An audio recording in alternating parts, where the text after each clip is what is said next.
në këtë sezon i kemi konsumuar praktikisht hapjet kështu, hapjet kështu. Kështu që borim rehat sot.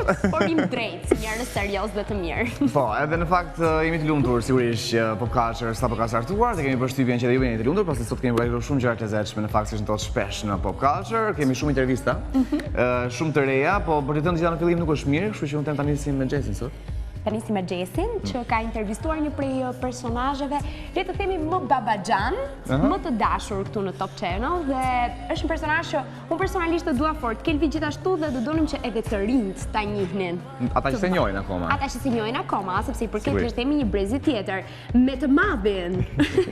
Jo se nuk blejnë këto prezantive, është ndihim Xhesin me Mitro Çelën.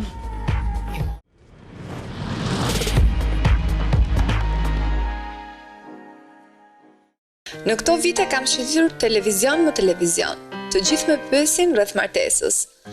Askush nuk pyet se kam qenë deputet, se kam botuar 5 libra, se shkruaj habere. Në Top Show më pyeti Dudushi. Ku ndryshon dasma e parë e 1981-shit me dasmën e dytë të 2009-s. Dërdolita shumë gjëra, asnjë nuk zuri vend. Përdora fishekun e fundit.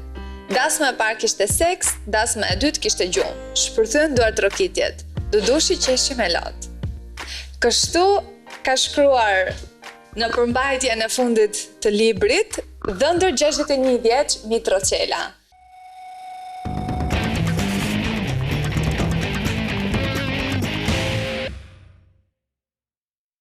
Mitro, pse dhëndër sërish, edhe ma përshkruaj pak këtë që i ke dedikuar librit tënd vetë.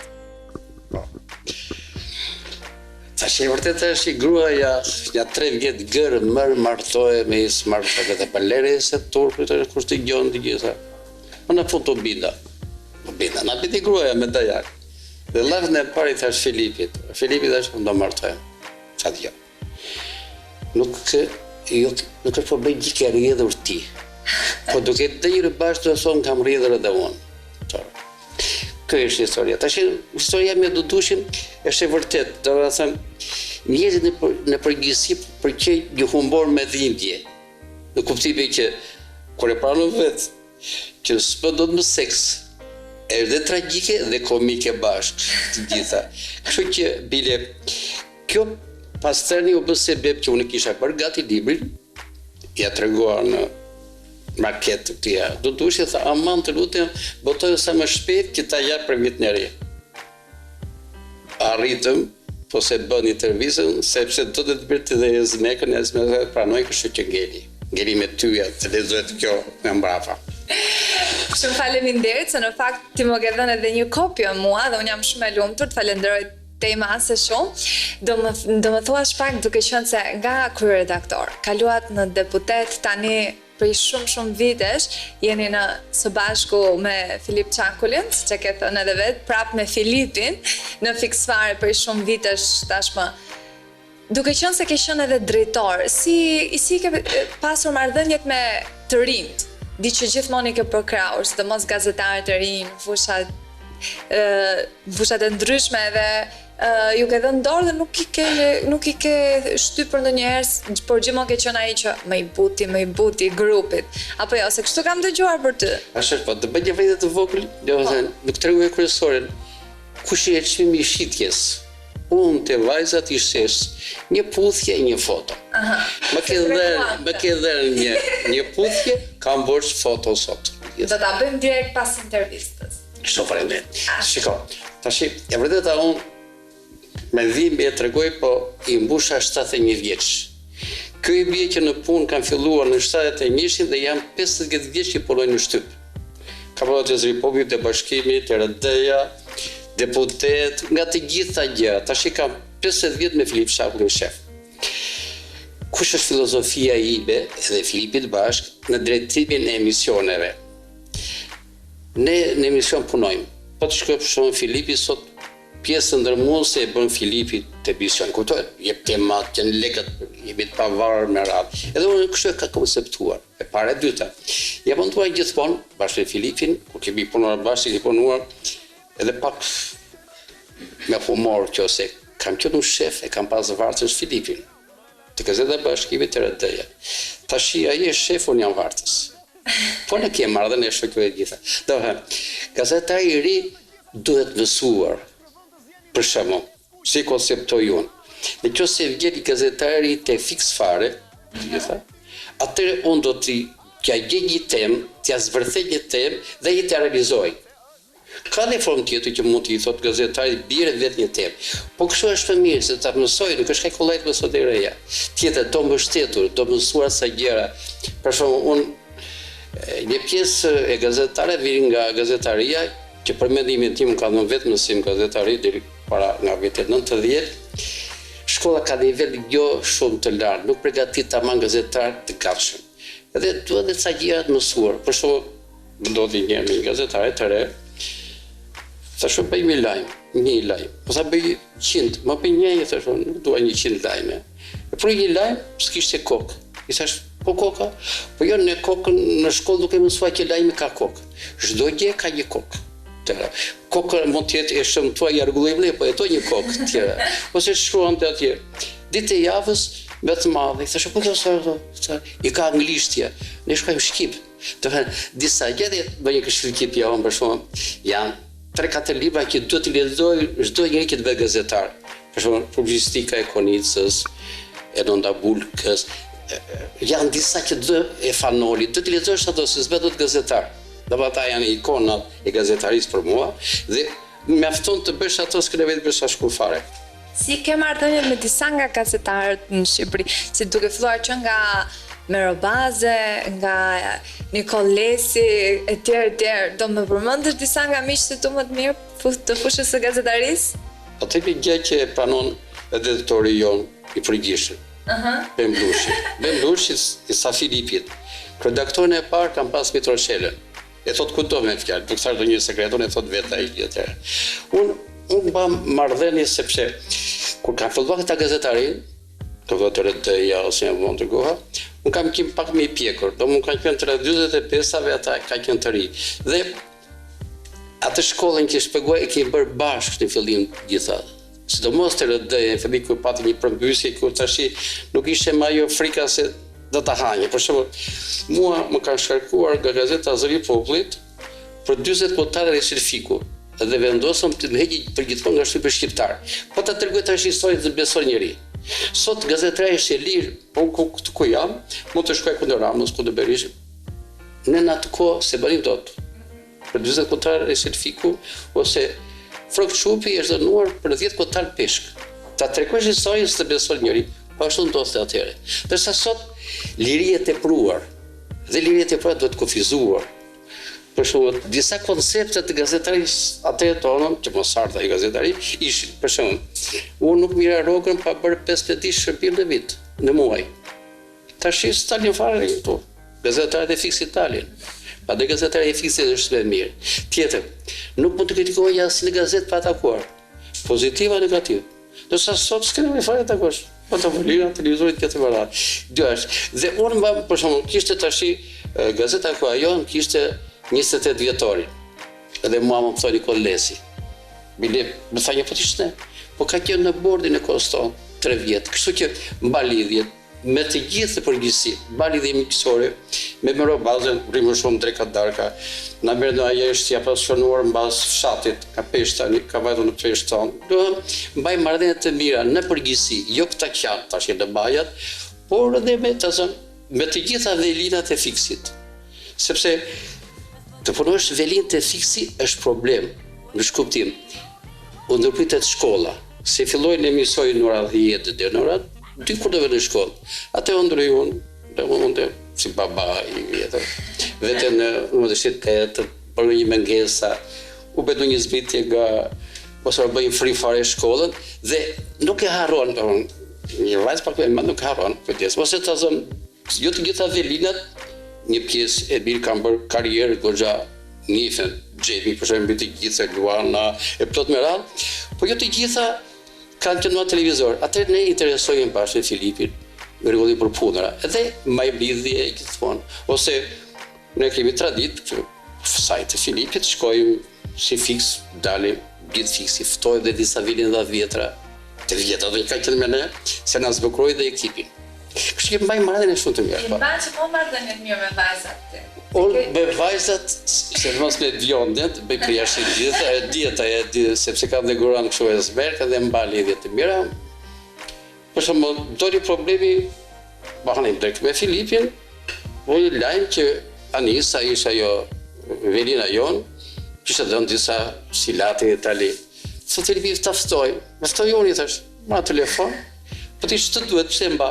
Unë mba lidhje thash, Filip disa kështu, që do i mbajmë lidhjet, sa i kuptohet, Delisa, Filipi, gazetari, mbajmë lidhjet, mundoj t'i mbajmë afër. Duke qenë se i e përfolur shumë edhe për marrëdhënie në fakt që ke menusen tënde, menusen e djalit, duke qenë se është dhe huaj, çfarë gjuhë flitet në shtëpinë tënde?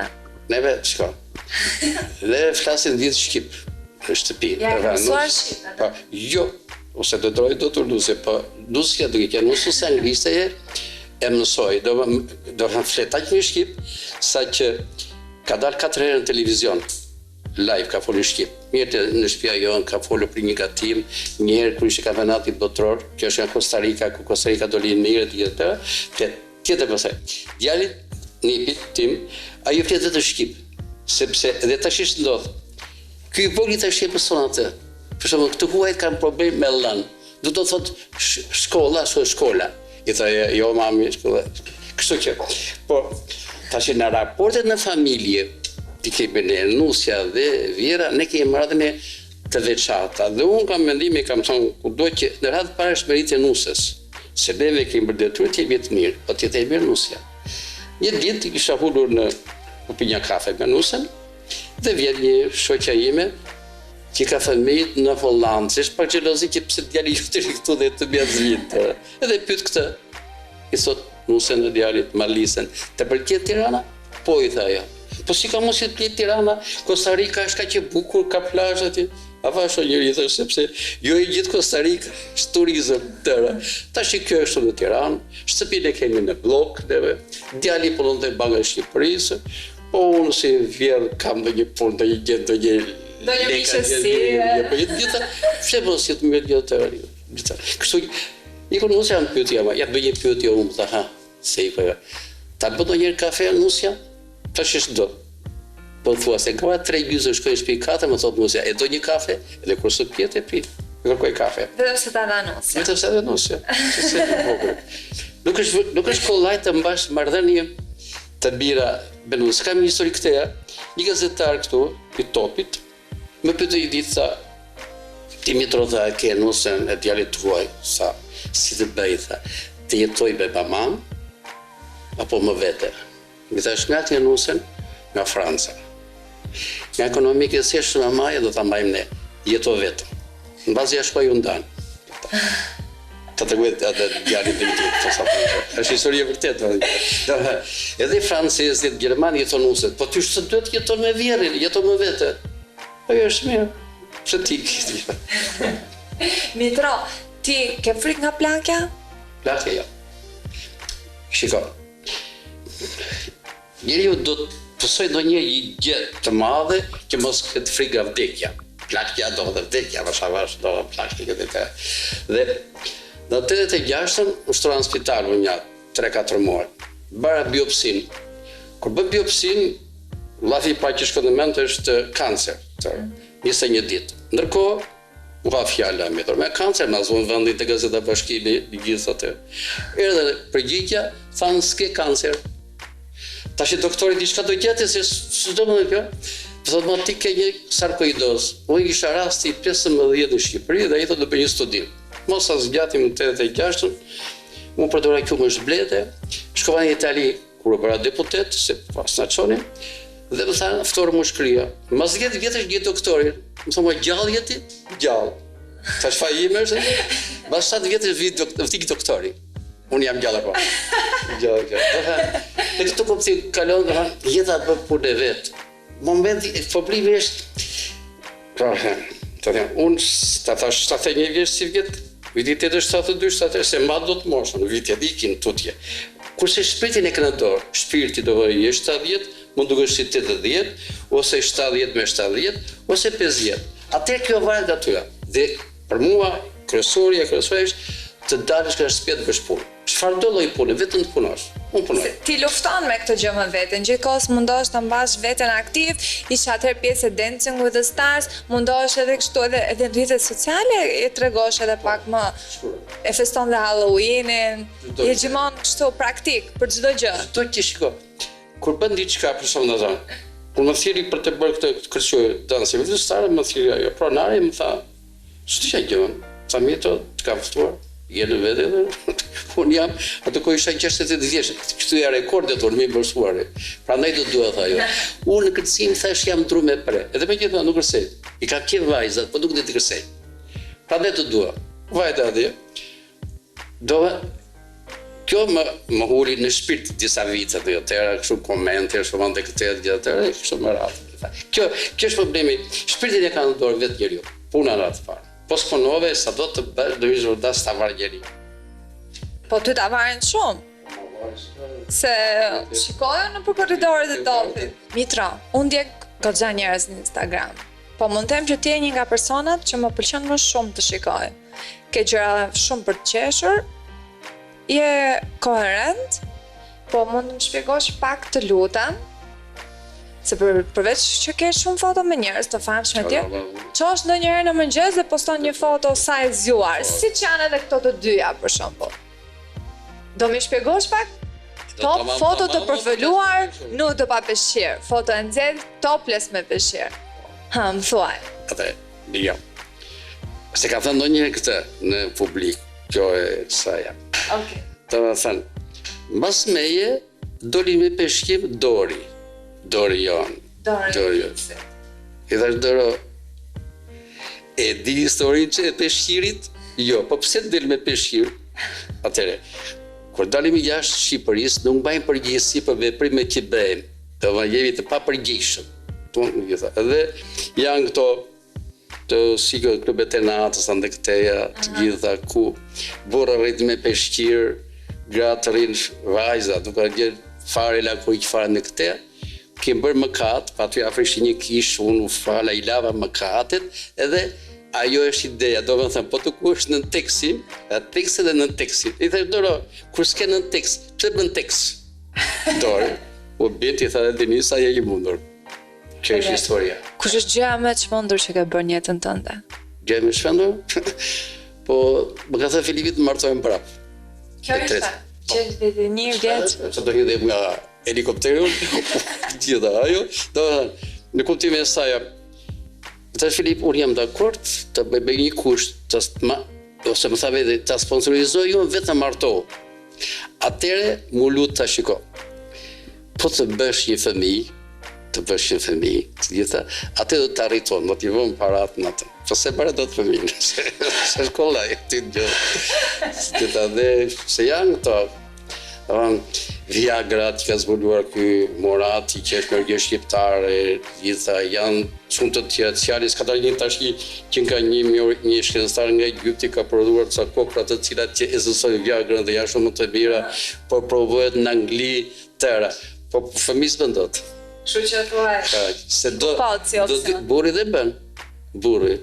Ka pas rasti 76-80 vjeç që ka bërë fëmijë tëra, por kur e s'bëndot.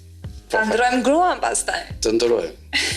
Po për ndërrirë nuk jam shumë partizan se e ka thënë ndonjëherë dhe kështu bërë bos, po kur martova herën në dytë, më mori ato stando nga Vjena.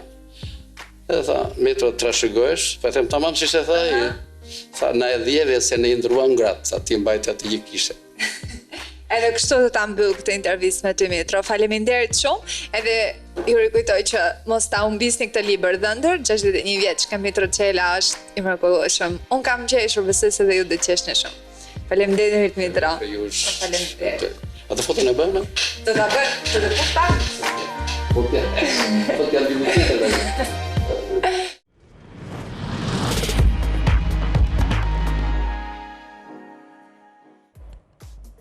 Hello.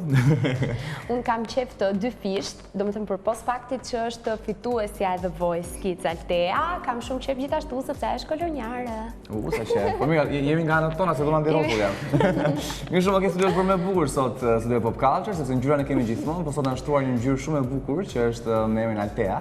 Edhe ne kemi të dytë me Dojnë shumë Xhan, unë kam parë The Voice nga fillimi deri në fund, edhe ti ke shkëlqyer atje, edhe në fund fare unë u gëzova vërtet shumë kur ti triumfove, edhe meritove patjetër. Po si je? Shumë mirë.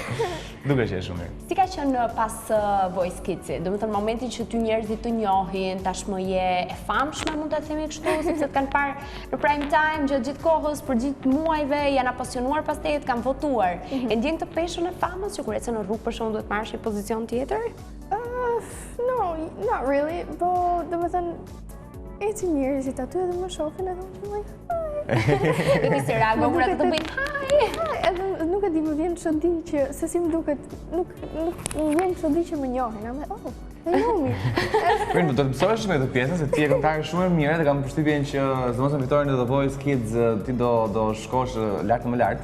Kështu që do të mësosh pak këtë pjesën që njerëzit do vinë të thonë, kjo Altea. Kështu që njerëzit pas nesër mund të vinë dhe të thonë, do vini foto bashkë. Që do të ketë filluar nga përshtypjen që tani se The Voice në vërtetë që është ndjekur pafundësisht të sezon, edhe se ishin ca njerëz tjerë. Po si ishin në plan të kamerës. Po si s'na kapi këtë. Si ishin plan bulim pikërisht tani. Mirë shumë. Altea, unë nuk të kam bërë një pyetje e cila më ka ngelur këtu në kokë gjatë gjithë kohës. Në momentin që unë thash emrin tënd, ti e prisje pak, siç e shpresoje, e di. Po, do më thënë të tërë shpresojnë, po nuk e di. Kur e the ti emrin, isha like, no way. Edhe do më thënë, nuk di si ta shpjegoj, nuk e prisja, ishte një emocion pa përshkrueshëm. Edhe, do më thënë, u hodha në këmbë dhe nuk dija çfarë të bëja se isha shumë e lumtur. Bakun këtë momentin e mbaj mend, se nuk e din se e ke vënë ti Altea, ke pas shumë emocione, por po ta kesh parë në YouTube, Dojnë ka kapur një notë shumë të lartë nga çka kapur ti. Ishte Altea. Shkoj shumë lart ishte. Të duhet konfrosh ti. Ku do të fitoj Dojna? Mund t'ju them që të nesërme nuk të do ta smirëqes. Isha komplet pas zë, sepse isha vërtet një emocion i mbledhur prej kohësh edhe kur lexova emrin tënd dhe unë emocionova jo më ti. Një sekret, Kelvi, në atë rrëmujën e madhe në momentin që u shpalli emri i Alteas, Altea bërë një koment. Cili ishte ai koment? Do më thënë, po shkonim aty përpara te skena se donin të bënim foto, edhe pastaj I was like, okay. Po tani, që do bëjmë tani? Po të minauar. Pra kishte kupën, griti dhe kupën dhe tha, po tani mbaroj Voice, çfarë do bëj? Në atë momenti që jam mësuar gjithë kohës me punë dhe do të jesh akoma në atë gjendjen. Në fakt që kuptuar patjetër sepse kam përshtypjen që keni pasur prova intensive atje, edhe ti e gotë dukesh i punon fort, që më kohët edhe fitove. Në fakt është diçka që sigurisht gjithë ata që ti të kanë qejf duan ta dinë, sepse unë kulumtova pak për ty bashkë me Dojnën, përpara se Dojna të njeh më mirë, sigurisht kemi qenë më afër. Po do pra. Kulumtova për Dojnën. Jo, ty të njoh mirë. Po për kërkimet e mia në lidhje me të ftuarin e radhës, si ishe ti, kështu që unë do të dija pak nga vjen nga goca kaq simpatike dhe kaq talentuar. Edhe më doli një video shumë e lezetshme në YouTube që ti këndoi Beyoncé atje me këngën Listen, që 9 vjeç. Dhe ishte video amatore edhe komplet ishte bërë në shtëpi, edhe duke qartë talenti jot atje. Por në të tjera mora vesh që ke jetuar në Amerikë, edhe më the përpara pak minutash që ke qenë me mamën dhe me babin atje. Unë pash mbiemrin Ali, thash kjo do ketë ndonjë baba të huaj, s'ka mundsi. Po në fakt Ti Muhamet Ali gjëra. Tash më gjej ti. Të pasur këta. Me lek. Dhe në fakt duhet të shajë stiçal të herë pas here flet në anglisht, thot në një term të vogël në anglisht, nuk është se bën për mod domethënë atë gjë. Ti e bën se të vjen instinktive se ke jetuar atje. Të ke jetuar në Florida. Dhe më tregon pak të diferencë për pos fakt që ti je bërë famshme tani këtu, po nga ana tjetër dua të di pak të diferencimin. Si e sheh ti veten? Se është një pyetje tipike që bëjmë fëmijëve. Ku është më mirë, këtu apo atje? Mami apo babi? Nuk e di, mua më pëlqen edhe Shqipëria edhe Amerika. Domethënë, për disa gjëra më pëlqen Amerika, për disa të tjera më pëlqen Shqipëria. Për shembull, për njerëzit më pëlqen shumë shqiptarët. Më duken sikur janë shumë të ngrohtë edhe të hapur dhe janë kështu like, hey, come on, let's go, you know? Edhe për të gjëra më pëlqen Amerika, për shembull, aty shoqëria më pëlqen në të dyja vendet, po janë, domethënë, tani unë e di që ti po i bën bisht kësaj historisë, po ne pikërisht të gjërat që të pëlqejnë më shumë në Amerikë se si ka Shqipëria, këto na interesojnë shumë. Në të tjera kemi se nuk ndiqet në Amerikë, kështu që nuk ka ishin vizën ata. Nuk dhe marrin vesh. Çfarë detajesh ka, po themi shoqëria jote në Amerikë? Çfarë ndryshimi ka për shembull moshatarët këtu në Amerikë, moshatarët këtu këtu? Po, për shembull, aty do të dilim nga parku bashk, ose edhe me familjen nga që ishte plazhi 5 minuta larg me makinë, do të thënë mund të shkoje sa herë të doje dhe pastaj ktheheshe prapë. Është vërtet që në Florida është gjithmonë me diell? Jo, nuk është gjithmonë me diell, ka edhe shi, ka shumë shi ndonjëherë, edhe ja. Mirë shumë, po nuk është se për shembull kur erdhe këtu vure që moshatarët këtu kishin gjithë iPhone dhe ishin gjithkohës në telefon dhe në iPad. E më sa, të kanë në Florida. E kanë dhe atje? Se ti të shkon nga parku kështu, ata. Nga parku tha me Po, familje. ti se ti dhe parku shkon me libër, shkon me iPhone.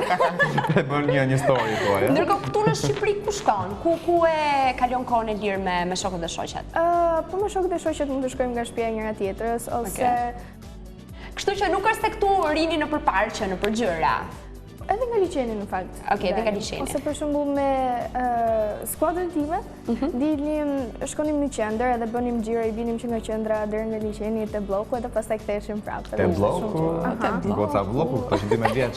Hajde, më kur shkoj 20 në të bëj. Mirë, Altea më të fakt tani. Me shoqërinë tënde ju këndoni, jeni njerëz që keni qef pas herët, zon ka qenë një moment shumë i bukur, në fakt para ca kohësh, zon rrallë te liçeni, po ku shkoj? Shoh do veten time aty që ka patë notën. E kemi audio të gjëmë që të dojnë kur kapa të notët është fantastike, është Altea, dhe shkon shumë larg. Ja, ndërkohë që gjëra ndihmojnë ta kemi edhe me audio. Po thoja që te liçeni ka parë një grup gocash një ditë që shumë të lezetshme, se i kishin marrë një kitarë, njëra nga ato i binte, e ta tjera këndonin, tash ozot që ka njerëz në Shqipërinë tonë të vogël e shumë të bukur për të vërtetës, që nuk rrin kot me telefon, po në fakt bënin diçka shumë kreative. Ti ke pasur momente të tilla të paktën me skuadrën tënde? Që mbiteni edhe ku diun, bënin gjëra artistike me njëri tjetrin. Njerë, kishim, e ke parasysh aty tek, si quhet, pedonalia? Okej. Ja, edhe isha unë me Sara, domethënë me skuadrën tim. Edhe Sara është gjithmonë një burr aty që domethënë e vë ka kitarën edhe këndon. Edhe Sara që shtohet edhe unë do ta provoj, edhe ne ishim. Okej. Ja, okej, nisim nga fillimi, ju lutem se është për pasu humbur ajo. Bile se e bëjmë kështu ekran të madh. Edhe dëgjojmë pak dojnë ku tot Altea, se është fantastike. E nisim prapë nga fillimi. Okej. Jo. Pritse. Jo, nuk është mirë. Është fantastike. Nuk është fare mirë. I love it, what are you talking about? Është fantastike. Ja, opa.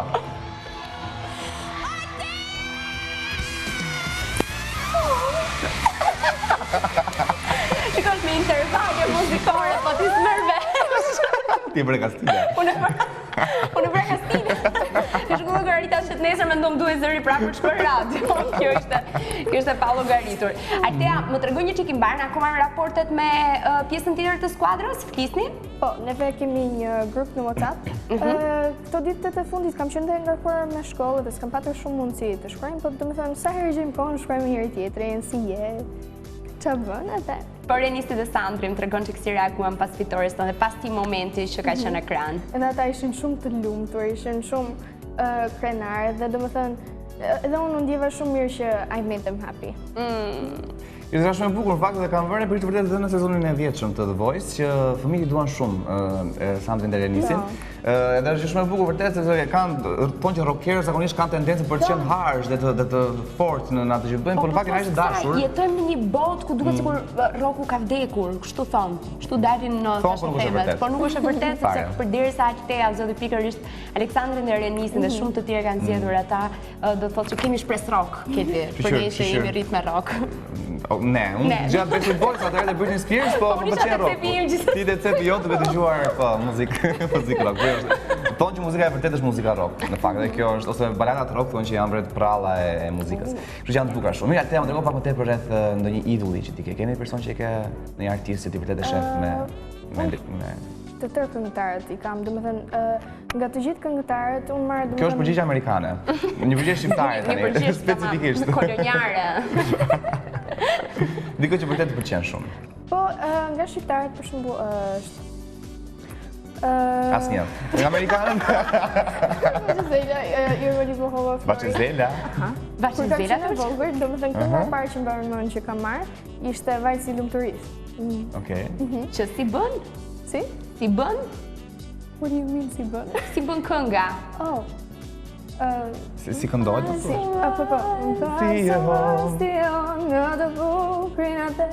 Me që të kënga nuk është se kishe e di edhe, ta ka thënë dikush normalisht, se Vacezela, domethënë edhe unë edhe... Jo, okej, unë duhet të flas më pak në këto gjëra. Jo, në sensin që Vacezela është e një brezi shumë më tutjenesh. Prandaj më bën habitem ç'ne që ke qenë Vacezela, se po prisja në një ku diun. S'po vjen as më. Kida.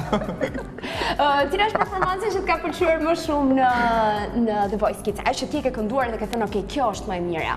E preferuara ime është e Netës Live, sepse nuk e di, kur e mora datë mikrofonin ashtu si Freddie Mercury, I love it, ishte shumë. Okej, Freddie Mercury. Ne e kemi. E ndjekim? Okej. Ndjekim Altean me Freddie Mercury, ose më saktë me Queen. Yeah.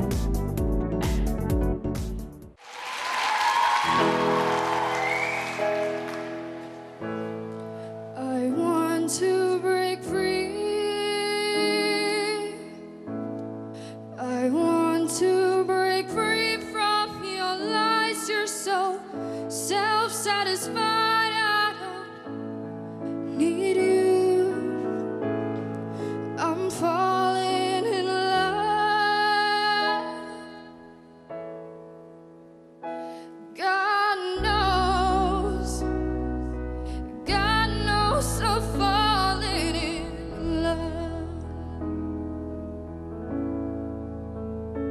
It's strange, but it's true.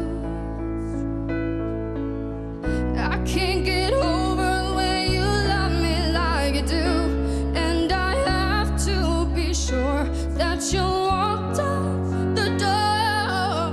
Oh, how I want to be free. Oh, how I want to be free. Oh, how I want to be free.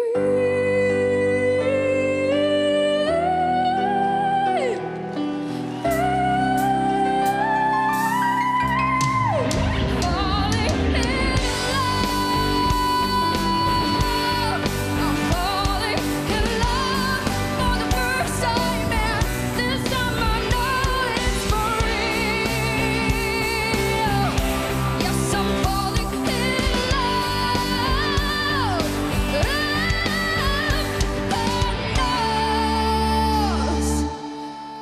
God knows I'm falling in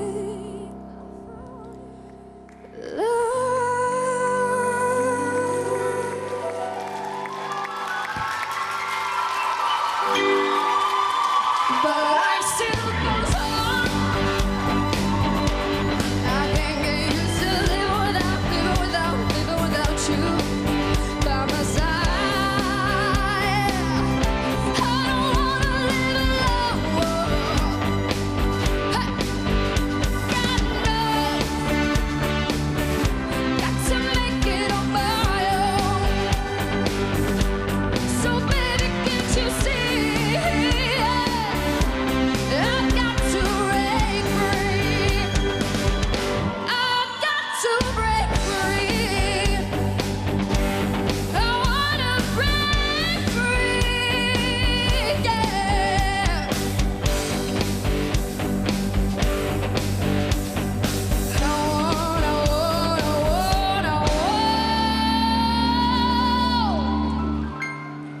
to break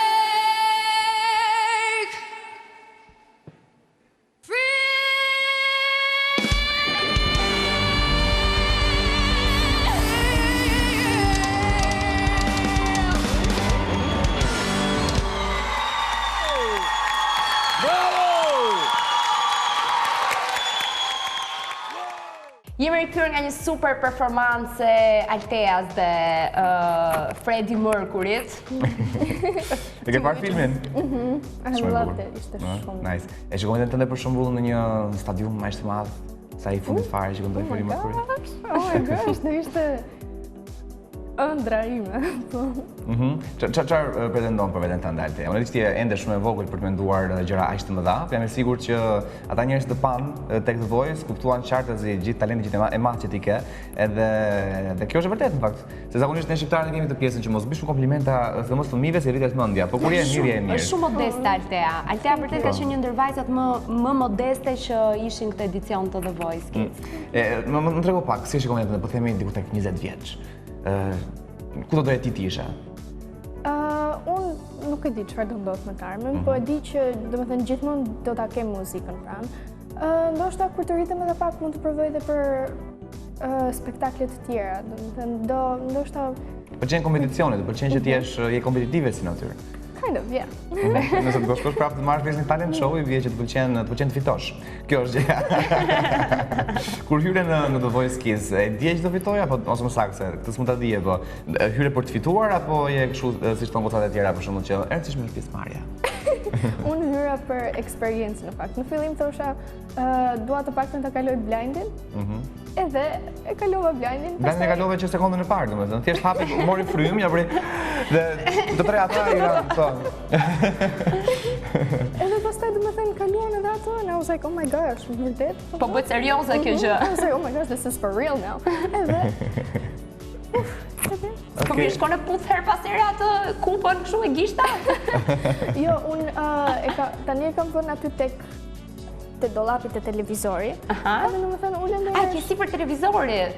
është një kështu, është një si Që e mban televizori dhe si sa është televizor është e kupën. Edhe shohë atë dhe domethënë më kujtojnë të tëra ato momentet, I was like, oh sa bukur ishte The Voice, sikur të kthehesha prapë. Edhe domethënë më kujtojnë të tëra ato. Ekziston mundësia për shembull që të marrë prapë pjesë Altea në The Voice Kids 3? Nuk të ekzistoj mundësia që të marrë pjesë, nuk e di, në Voice-in e të rriturve. Po. Por nuk është ende në mosh për Voice-in e të rriturve. Ose në një Eurovision do ishte keq. Kids. Është kompeticion, po ka qenë Ana ka marrë pjesë atje, mos gaboj. Po. Eurovisionit të fëmijëve, po. Është e vërtet, Eurovision Junior. Altea, çfarë do të ndodh me ty tani në këtë moment? Pra, u mbyll Voice-i, ti po shijon këtë periudhën pas Voice-i si të gjithë ne që ishim pjesë e spektaklit. Do fillosh për shembull të publikosh ato cover-at e tu, këngët që ty të pëlqejnë më shumë? Po. Ja, unë domethënë do përpiqem të bëj sa më shumë cover dhe do t'i hedh në YouTube. Edhe, you know, the usual. The usual, zakonshme. Do i postosh në YouTube ato, po shpreson të bësh ndonjë këngë? Do më pëlqente shumë të bëja një këngë. Me kë do të pëlqente të bashkëpunoja? Me trajnerët njërë do ishte super, po edhe like with anyone, jam shumë e hapur për të bëjnë. Cili është një detaj, tani bëjmë kështu fotografishin e kemi qef. Do të detaje, çfarë të pëlqen më shumë dhe çfarë të pëlqen tek Arilena, Gjokat dhe Miriami. E nisim nga gjërat që të pëlqejnë tek këta të tre. Një tipar që pëlqen shumë tek Arilena për shembull. Arilena më duket shumë kërkuese. Më pëlqen që është kërkuese. Tek Gjokat më pëlqen shumë mënyra se si na trajnonin, edhe ishin shumë të mirë me fëmijët. Edhe Miriami është shumë kind edhe nice edhe works hard. Domethënë punon shumë. Është më ëmbël të punon fort. Tani duam të gjërat e voçkla. Çfarë do të dëshoje pak tek këta të tre? Se janë shumë të mirë. Për shembull, pse ti zgjodhe pikërisht Gjokat dhe nuk zgjodhe Arilenën dhe Miriamin? Unë e kam të ndërherë të tjera që deri atje, domethënë deri atëherë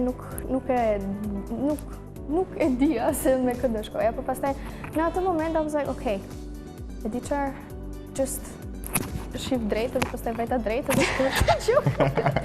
Unë që presja një histori të tërë brava kësaj gjës dhe atë po thjesht unë pash drejt se I kisha përballë. Edhe domethënë më erdhi një ndjesi e brendshme që më tha nëse do që të vazhdosh edhe pak, atëherë shko te Gjokat edhe Do që zemrën dhe. Do që vështrimin. Se ishte poltrona e mesit. Mirë shumë, okej, ndoshta kam përshtypjen është një shenjë që ti gjërat ti bësh me shikim. Nëse ta kesh atë këndin e shikimit, ashtu ecë përpara. Këndodhe me shikimi e që. Mirë Altea, më thua. Po me konkurrentët e vjetër, unë për ta jam shumë kurioze, ti ke ndjekur Voice-in e vitit të kaluar. Cili ka qenë I preferuar yt? Më pëlqen shumë të tërë, edhe Ana, nisi më pëlqeu Klea Çutra, më pëlqeu Cindy, me Gjokat. Do duhet ta fitonte Ana apo Denisi që e fitoi, sipas teje? Ma të dy më duket shumë të mirë, se di, kush do që të Është kalonte... në Amerika, ja. Është rrit në Amerikë, Është në Amerikë nuk ka fare. Po mirë, ti me cilin do bashkëpunoje? Të duhet bashkëpunosh vetëm me njërin, ose me Denisin ose me Anën. Kë do zgjidhje? Po sikur të bëjmë një video të tre. Jo.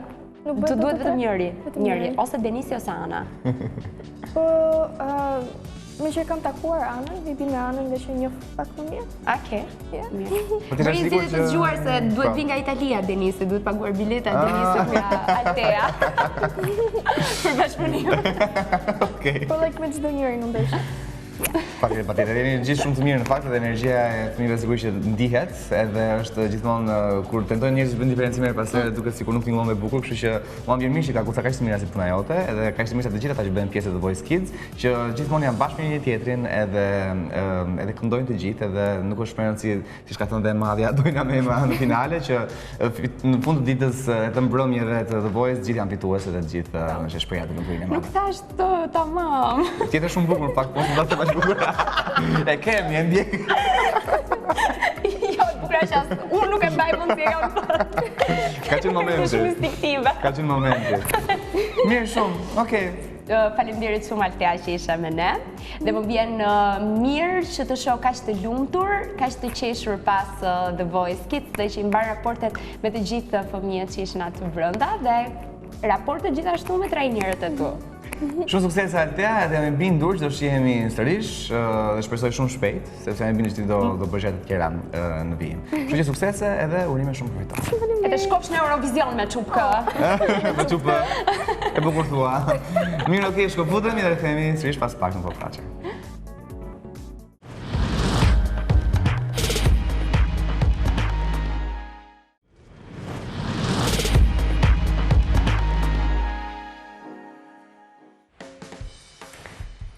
Ky është një moment i cili sigurisht do të ketë shumë kuriozitet nga ana juaj.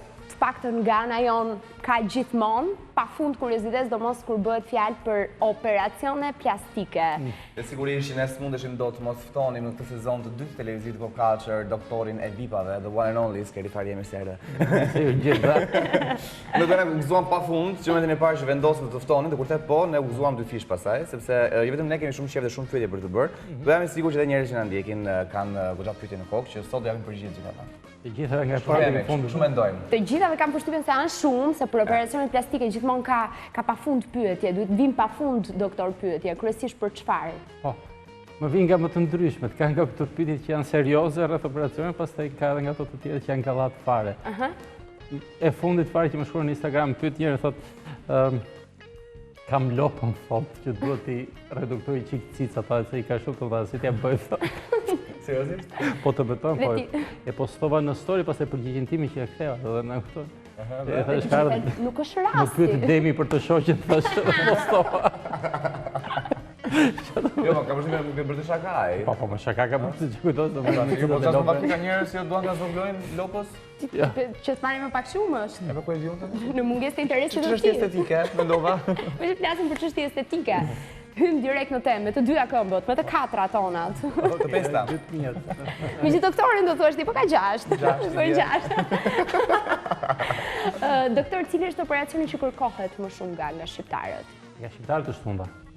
Pa diskutim, më bën 8 vjet e gjys që merre me këtë punë në Shqipëri dhe me mira operacione hunde kemi për 4.500 gati operacione hunde.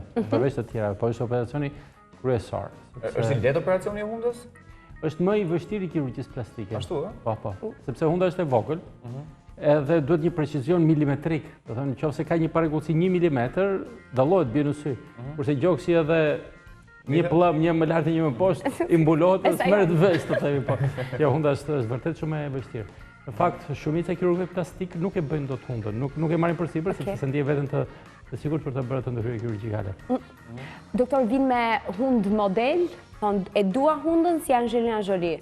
Ka filluar edhe kjo, do thënë rrjetet sociale Zuckerberg morin qaf njerëzit, sinqerisht, sepse tashmë shohin në Instagram, Facebook, shohin modele, shohin VIP-a të ndryshëm, shohin aktorë të ndryshëm, edhe duan që ta bëjnë për shkakun hundën atë formë. E bukur është se të gjitha këto modele, aktorë që janë, kur po marrë shembull Kim Kardashian, keni parë ndonjëherë të dalë në Instagram një foto e vetë me saj e pa trukuar, e pa rregulluar, pa zbukuruar, pa filtra, pa dritë, pa... Janë të gjitha sete fotografike perfekte.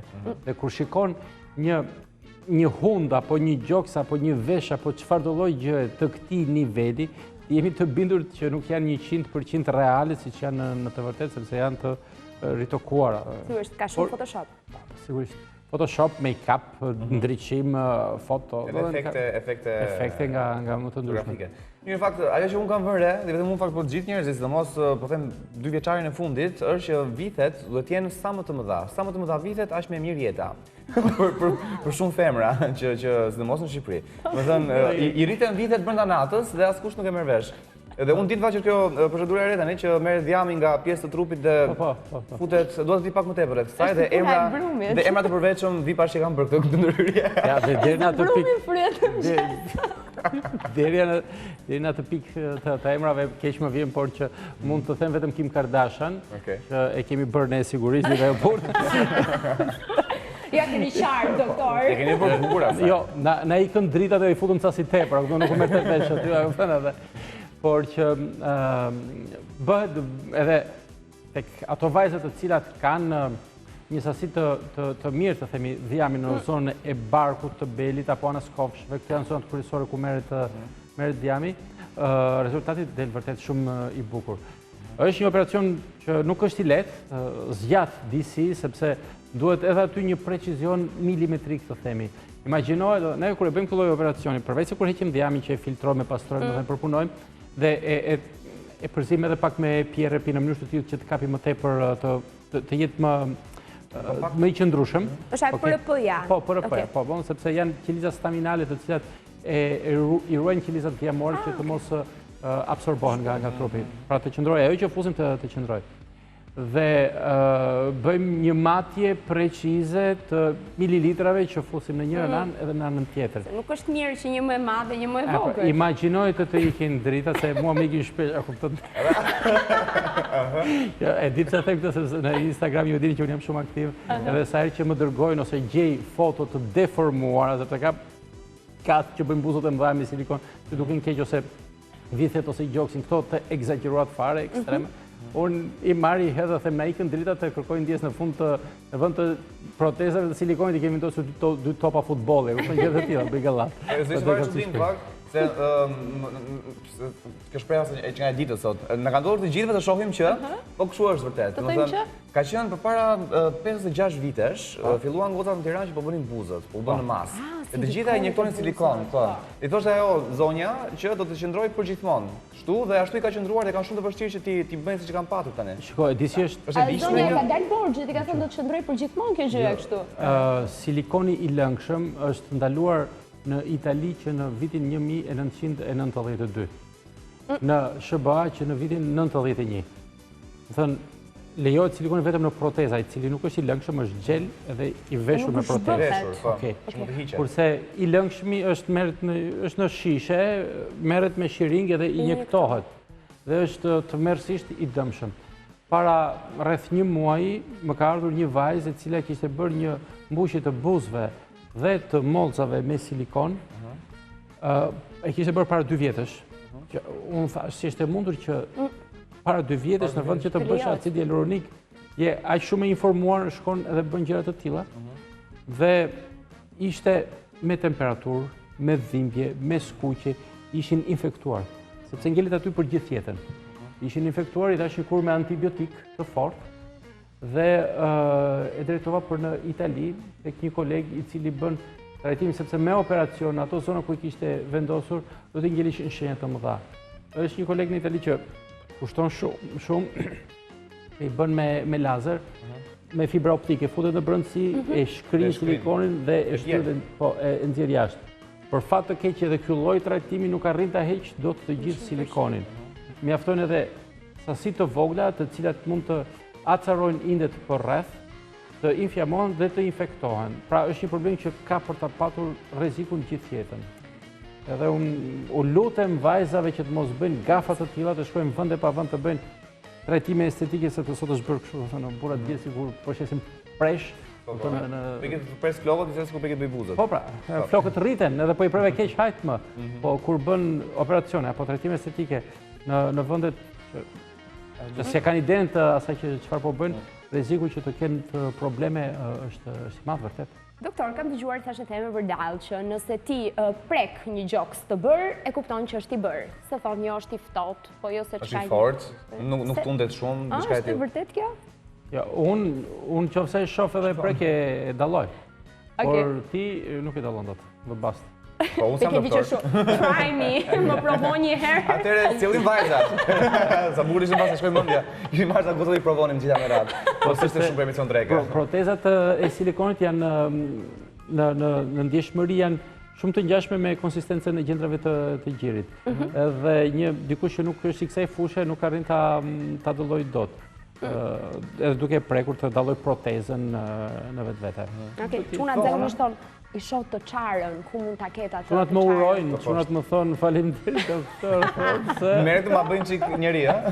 Ka pasur raste të tilla për shkakun që Po, sa të duash, tallin me njëra tjetrën, vajzat ose çunat edhe më dërgoj mesazhe në Instagram pa fund që merre bëj njëri ose s'të bën dot as doktor Skerdi thon ty.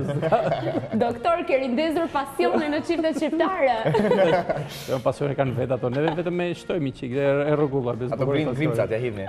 Mirë shumë, fakt thonë që tek femrat kur vendosin protezat e silikonit në gjoks ose edhe kur vendosin tazin hialuronik në buzë, ku ndjeshmëria është e vërtet? Ja. Jo. Janë një mit që i dhe të poshtë. Protezat e silikonit në raste të rralla, kur bëhet ndryshmëria e gjoksit mund të humbasin në zona të vogla, mund të humbasin ndjeshmëria, po zakonisht rikthehet për një farë kohë, për 1 deri në 2 vjet rikthehet në raste të rralla. Kurse për sa i përket acidit hialuronik që vendoset në buzë nuk humbet fare, biles ai është aq shumë i manovrueshëm, aq shumë i butë sa që nuk arrin ta kuptosh dot kollaj nëse është acid hialuronik apo është normale. Unë kur e prek mund të arrit të kuptoj që po i paska buzët e... Ka masë apo nuk ka masë. Është diçka tjetër që njerëzit mua më kanë sharë, më kanë masakruar. Shkova tek një nga klinikat e Tiranës, unë kam shumë gjana të gocat që e bëjnë këto gjëra, dhe bëra botox. Edhe bëra shiqare, filmova momentin kur po shpohesha në ballë edhe te pjesa e syve. Ma masakruan ç'është kjo botox, ti bën botox, ti je i bërë sa ndaj këtej. Domethënë shqiptarët akoma shumica nuk e kanë atë kulturën e mirëmbajtjes estetike të fytyrës. Po ti je i ri, më Kjo është fantastike. Tu merr fund, unë tani çohem. Gjë të them një Ta diçka. thotë i ftuaris, të jenë tur. Botoxi bëhet për 2 arsye. Për të reduktuar rrudhat ekzistente, edhe për të parandaluar rrudhat që mund të krijohen.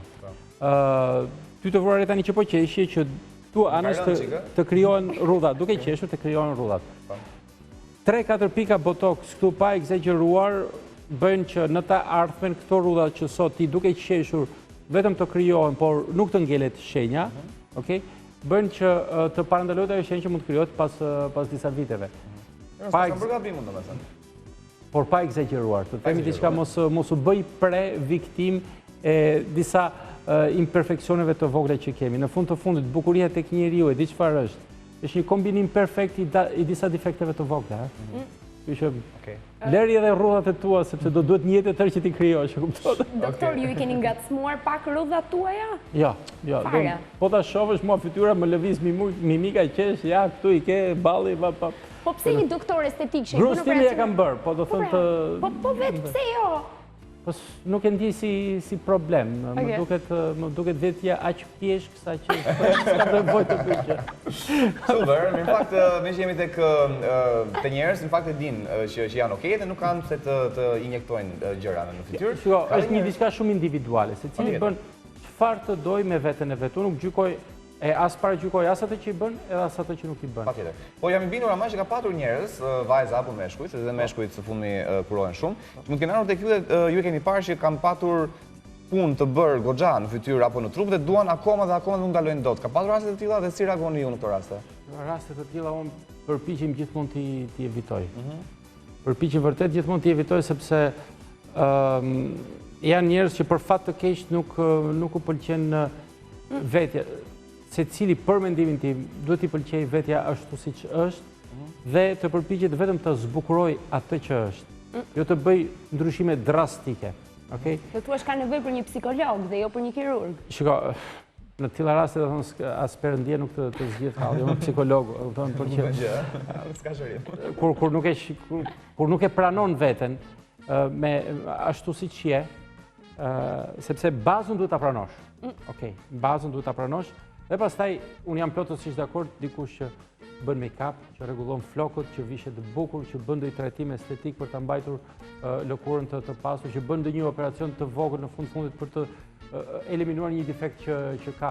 Por ata që e teprojnë me mollzat, me buzët, me gjokset e mëdha, me hundër shumë të vogël, janë më ka qelluar disa raste që më kërkojnë për shembull hundër shumë të vogël. Por hunda në rast të parë ka një funksion kryesor, të marrësh frym.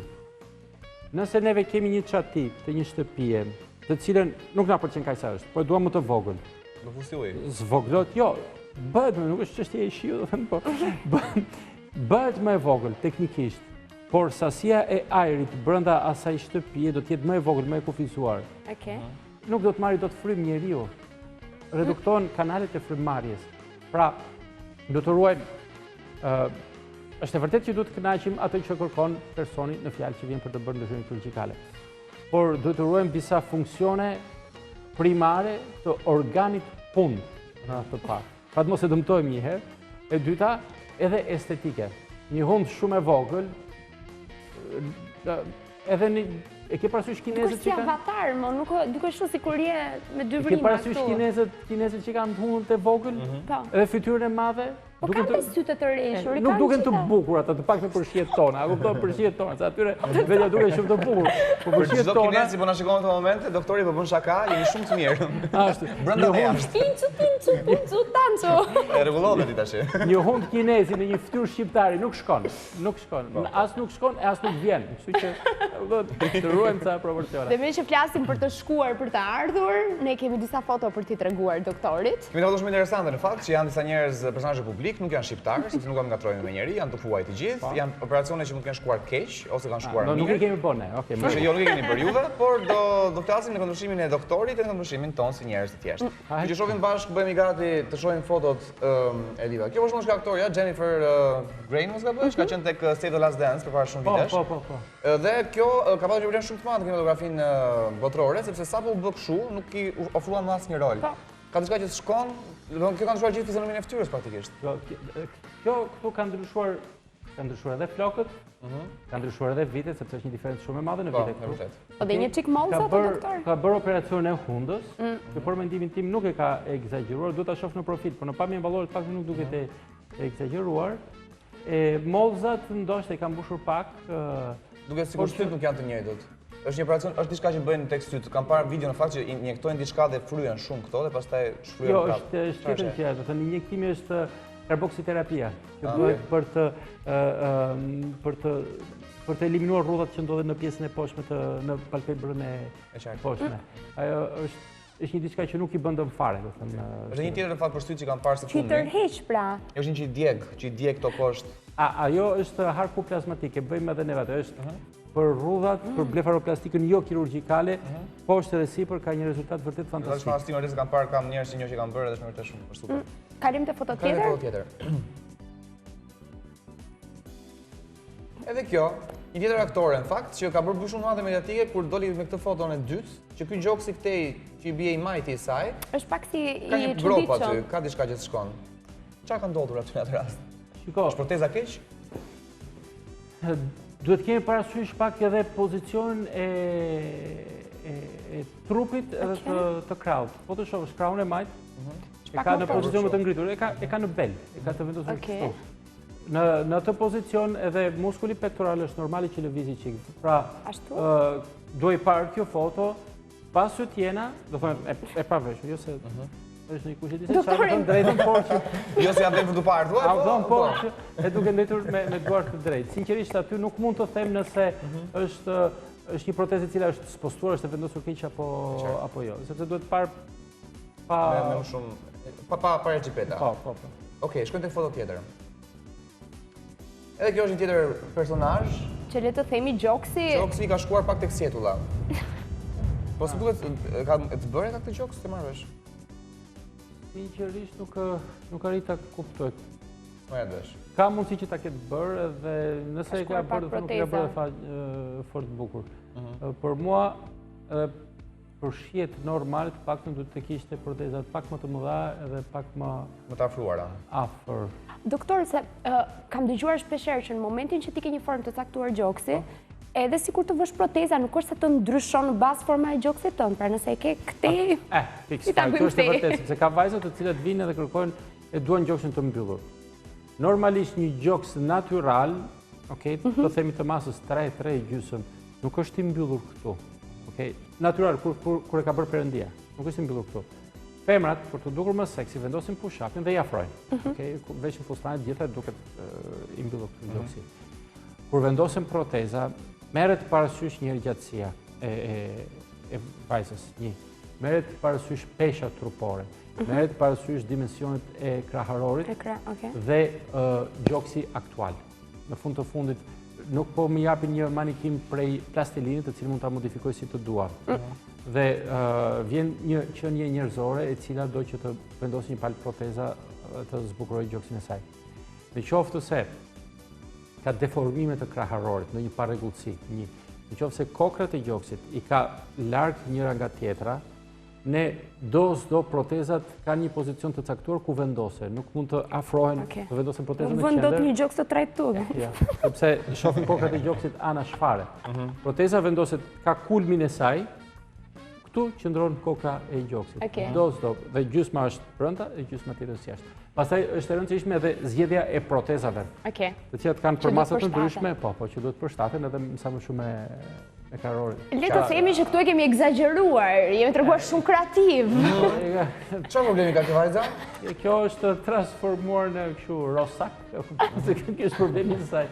Një, dyta, ose ka bërë edhe gjoksin që i ka mbritur tek buzët, e kupton, e shoh të egzageruar. Për fat të mirë. A ka shpëtim? S'ke çajtur fare, Shpëtimi ka problemi këtu brenda, nuk e ka... I bën dot operacion... Ja, deri atë pikë nuk ka, liposukcion të trurit nuk i merr. Bukur, shkojmë në foto tjetër. Që ka qenë normale shkëtan këtu. Po pra. Edhe shumë simpatike, mandje. Po. Renée Zellweger, një tjetër... I humbi, të gjitha rolet. Të gjitha rolet që nuk kuptua qartë se çka bërë, thuhet që ka bërë një lloj heqjeje të këtyre qepallave, si thon, këtyre të syve, tuli syrit. Blefaroplastika superiore. Po ka ndryshuar shumë. Çfarë më këtë bërë kjo? Po, rolet që mund të kenë humbur në karrierën e tyre nuk besoj se varen shumë nga operacionet. Sylvester Stallone ka bërë lifting të fytyrës. Edhe bëri atë Rambon e fundit fare, tani nuk e di Rambo... Vlerësohet për fizikun, jo për fytyrën. Fiziku më ka marrë fundi e tij, që është për moshën që ka një trup shumë të bukur, por që...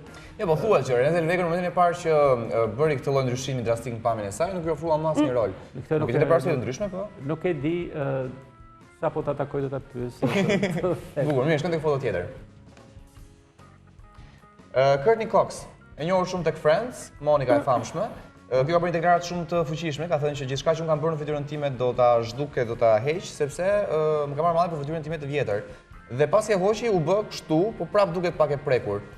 Është e vështirë për njerëz që pendohen për shembull në një moment dhe thonë që nuk dua të dukem në këtë lloj forme. Është e vështirë të rikthehen portretit të tyre real? Në qoftë se për shembull foton para ka bërë molzat me acid hyaluronik, okay? Ai absorbohet gradualisht nga organizmi. Zgjat 6 muaj mund të shkojë deri në 1 vit. Pra kthimi në gjendjen e mëparshme është gradual edhe nuk ka se dhe një lloj problemi. Është thjesht çështje estetike. Në qoftë se në foton e mëparshme ka patur proteza të molcave, të cilët vendosin nga palpebra, edhe ato mund të hiqen me operacion dhe rënja është që kemi njerëzme drastike. Ndaj, për shembull, unë nëse dikush më pyet, do preferoj shumë më tepër acidin hyaluronik, një mbushje e kalibruar, e kontrolluar edhe largimi është i absorbueshëm është eventual. Mirë, shkojmë tek foto tjetër. Mickey Rourke, i njohur dhe ky sex symbol i viteve 80-90, shumë simpatik, aktor shumë i mirë, dhe pastaj u bë kështu. Po çfarë ndodh këtyre? Ai ka bërë filler në fytyrë, nuk e di sinqerisht se çfarë ka bërë. Në vitet 80 është përdorur në mënyrë të egzageruar silikoni i lëngshëm, që ka shkaktuar dëme, apo fillerat të tjerë sintetik që vërtet kanë shkaktuar dëme. Që janë të pahejshëm. Kam Dhe nuk e përshtypjen se di- buza duket shumë silikon, nuk më jep Nuk e di përshtypjen. sinqerisht se çfarë mund të ketë bërë, që se ka bërë fillerat të tilla dhe problemi është dhe di që ka bërë edhe lifting të fytyrës. Me kalimin e viteve është varur lëkura dhe ka Dhe bërë ka lifting, tërhequr. ka tërhequr. Okej. Gjyna, do në bëhet në njeri, kjo është idea. Okej, Ashtu siç është. Gabriel Garko, tjetër histori absolutisht e seksi boy. tmeshme. Këtu mund ta themi. Gabriel Garko, një të çunat më të bukur në botë dhe në një moment u bë kështu, tani është rregulluar me sa kam parë. Po, sepse me siguri kam bërë shumë acid hyaluronik, është absorbuar këtyr në gjendjen e më Po që parë. këtu domethënë se kjo foto ka tërhequr shumë mendjen e mediave, sepse thuaj që ai nuk pranonte të kishte bërë asgjë në fytyrë. Jo, e pranoj me sa di unë dhe tha që e pranoj që kishte bërë gabim, domethënë këtë.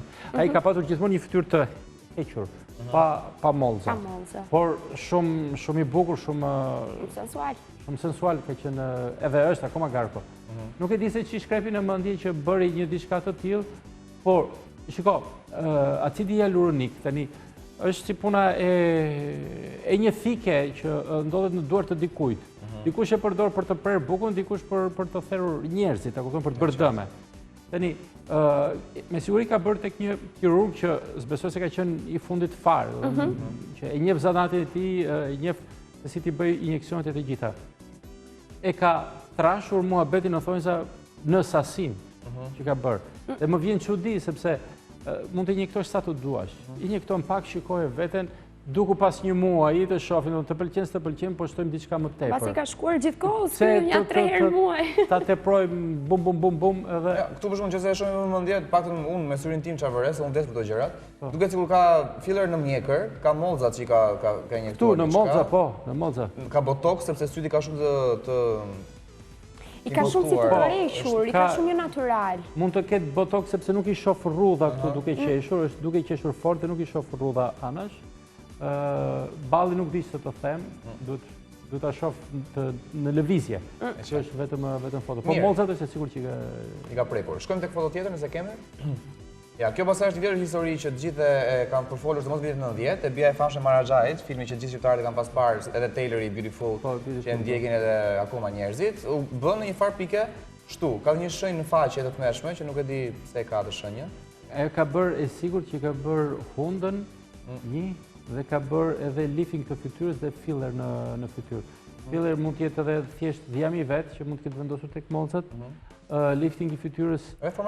Kjo shenja këtu është nga tërheqja e fortë e të skashme e lëkurës. Ka mundësi që të ketë vendosur edhe fije që tërheqin lëkurë. Unë sinqerisht ato fijet nuk i preferoj sepse dhe mund të jetë edhe një shenjë e fijeve aty. Ato janë fije që në fakt nisin nga këtu dhe shkojnë këtu, të tërheqin. Vendosen ku të shkruan, do të bën në këtë formë këtu. Që krijojnë këtë ndarjen e mollzës me pjesën. Jo, janë fije për të tërhequr lëkurën. Unë i kam vendosur, do thënë sepse si procedurë, do thënë është e thjeshtë, kam vendosur por që si rezultat nuk më ka pëlqyer jashtëmase dhe preferoj të ofroj një shërbim i cili jep një rezultat vërtet që ja vlen. Se sa të bëj një shërbim, të marrë ca para edhe në fund tjetëri s'gjelet asnjëherë totalisht i kënaqur, se nuk është. Mirë, shkojmë te kjo, edhe kjo. Ka një ditë të bukur para pasqyrës, të buzë nuk më pëlqejnë, i dua më të trasha, më të plota, më të bukura, më Angelina Jolie. Se që diçka, për shumë, kam vënë re që në Shqipëri, goca që shkojnë dhe bëjnë gjëra në fytyrën e tyre, mirë po ka pasur raste që kanë qenë të pakënaqura, sidomos kur bëhet fjalë për klinika që janë të palicencuara ose njerëz që punojnë në shtëpitë e tyre, dhe janë aq keq me veten, por nuk dinë ku ta ankohen. A ka një ligj për shembull që i mbron këto goca të shkreta që bien në duar të çuditshme?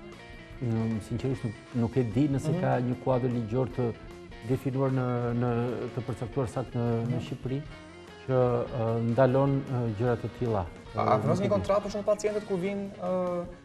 Tek ne kemi një dokument që quhet edhe konsensusi informor ku i shpjegojmë gjërat që do të bëj, i shpjegojmë edhe efektet anësore edhe ecurinë dhe e firmos. Ja shpjegojmë gojë, por i ka të rëndësishme shumë. E Donatella e famshme Versace që ka bërë ndryshime drastike, por gjithmonë për keq. Do thuash ti s'ka qenë ndonjë gjë përpara. Dua të them një diçka për sa i përket këtyre komplikimeve që ndodhin. Në radhë të parë mjeku, do të shkojmë patjetër në mjek. Një. E dyta, mjeku do të ketë eksperiencën e nevojshme dhe njohuritë e nevojshme për të bërë atë lloj trajtimi. Dhe mbi të gjitha do të ketë njohuritë e nevojshme dhe eksperiencën për të zgjidhur komplikimet e mundshme. Sepse komplikimet mund të ndalin edhe nga acidi hialuronik. Raste të veçanta krijon kokriza. Okej? Në të tilla raste duhet të di se çfarë duhet të bësh, si duhet t'ja eliminosh. Nëse si di, atëherë çfarë do bësh? Do bësh duart përpjet. A ka analiza të posaçme që bëhen përpara se ti nështrohesh ndërhyrjeve? Jo, për ndërhyrjet po. Për trajtimet estetike jo. Bukur shumë mirë. Kjo është fotoja e fundit që mund të kemi për të komentuar. E njohur shumë edhe personazhin. Liechtenstein. Si mbaj mend emrin. Që ka bërë pafund operacionin që të ngjaj një felini. Po. Ka pas tendencën, a ka pas raste për shembull të kanë ardhur njerëz që thonë që dua të jenë të ngjaj si mace? Jo. Jo. Ai është devijim psikologjik i rëndësishëm. Ka probleme mendore të rënda, jo, Jo, kam pas probleme, kishte dalë një mjek, kishte thënë që më ka ofruar aq shumë para sa deri në një farë pike i thash, "Okej, po kaq shumë para, nami u bë, unë do të bëj kështu."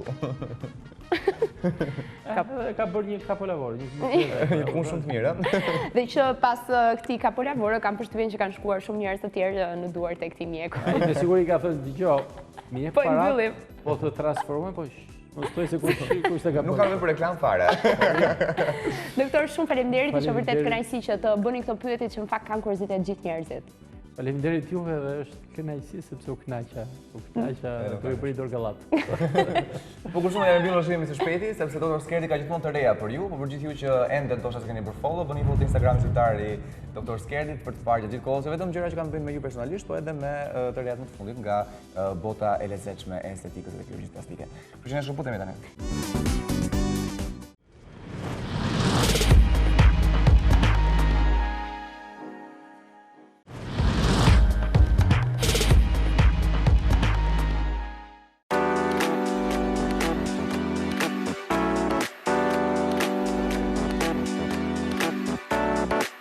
Gjatë këtyre javëve të fundit, këngëtarja e njohur Loredana ka qenë në qendër të mediave shqiptare, por jo vetëm.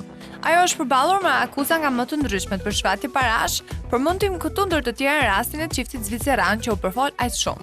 Duke qenë se së fundmi ajo ka qenë shënjestruar nga mediat për të kaluarën e saj, është zbuluar nga mediat zvicerane se bukuroshja e cila është nënë një vogëlushje të quajtur Hana, përpara se të lidhej me Mozi ka pasur një romancë me Shindi, i cili është një reper super i famshëm.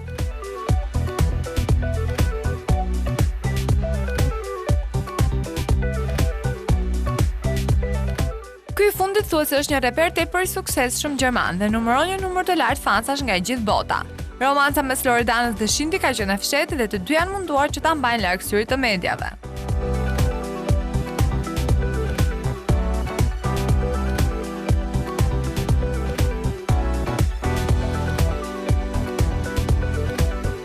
Tuna akoma nuk ka hequr dorë nga postimet e fotove të ditëlindjes së djalit të saj, festë e cila kishte si temë Ferma e Tianit. Mirë po përmes këtyre fotove, nuk mund të kalonte pa tërhequr vëmendjen tonë Tuna, teksa pozonte me babain e saj.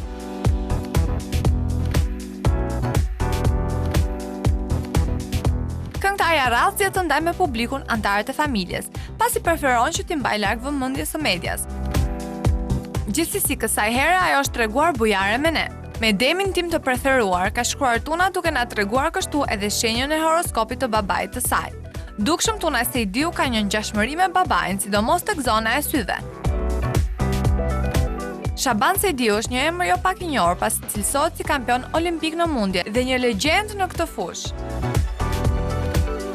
Pas kësaj Tuna vendosi të ndante edhe një foto tjetër ku e cilëson babain e saj si modelin që ka ndjekur që për fillimeve të saj. Kampioni im dhe modeli im që kur kanë filluar, shkruan këngëtarja.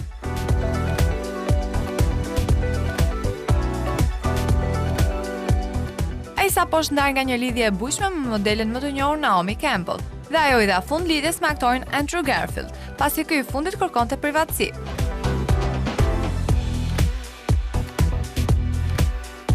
Tani Rita Ora dhe Liam Payne duken si çifti më i ri perfekt pasi u pan duke darkuar privatisht në një restoran në Londër.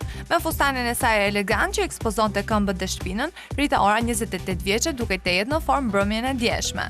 25 vjeçare nuk mbete pas me këmishën e tij me lule dhe një look mjaft casual. Rita dhe Liam kanë kohë që njihen bashkë kur sollin hitin e filmit 50 Shades of Grey for You, që ngjalli shumë thashë themi që mund të kishte një lidhje romantike mes tyre. Në ato kohë madje thuhet se partnerja e Liam, Cheryl Cole, ishte xheloze për Ritën, veçanërisht pas një performance kur dyshja u vos në skenë. Mirë po nëna e saj Vera Ora, pasi pa veshjen seksi të Sabies përgjatë darkës me Liam, i bëri një kritik të vogël përmes një komenti në Instagram.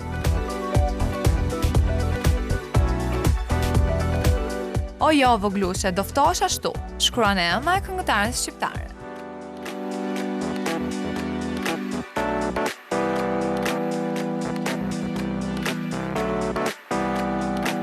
Zemina Vasjari është tepër aktive në llogarinë e saj në Instagram, aty ku gjithnjë publikon foto të Sabies Chloe. Mirë po si rrallëherë Bukurosha ka bërë pjesë të postimeve të saj dhe bashkëshortin Klodian Aslani, i cili shfaqet duke mbajtur në qafë vogëlushën e tij. Ndërkohë Zemina nuk ka nguruar që të bëjë një dedikim emocionues për të dy anëtarët e familjes së saj, që janë njëherë si personat më të shtrenjtë. Vajza e një mbreti, një baba e mban dorën e vajzës së tij për një kohë të shkurtër, por ai mban zemrën e saj përgjithmonë, mbi shkruan Vasjari.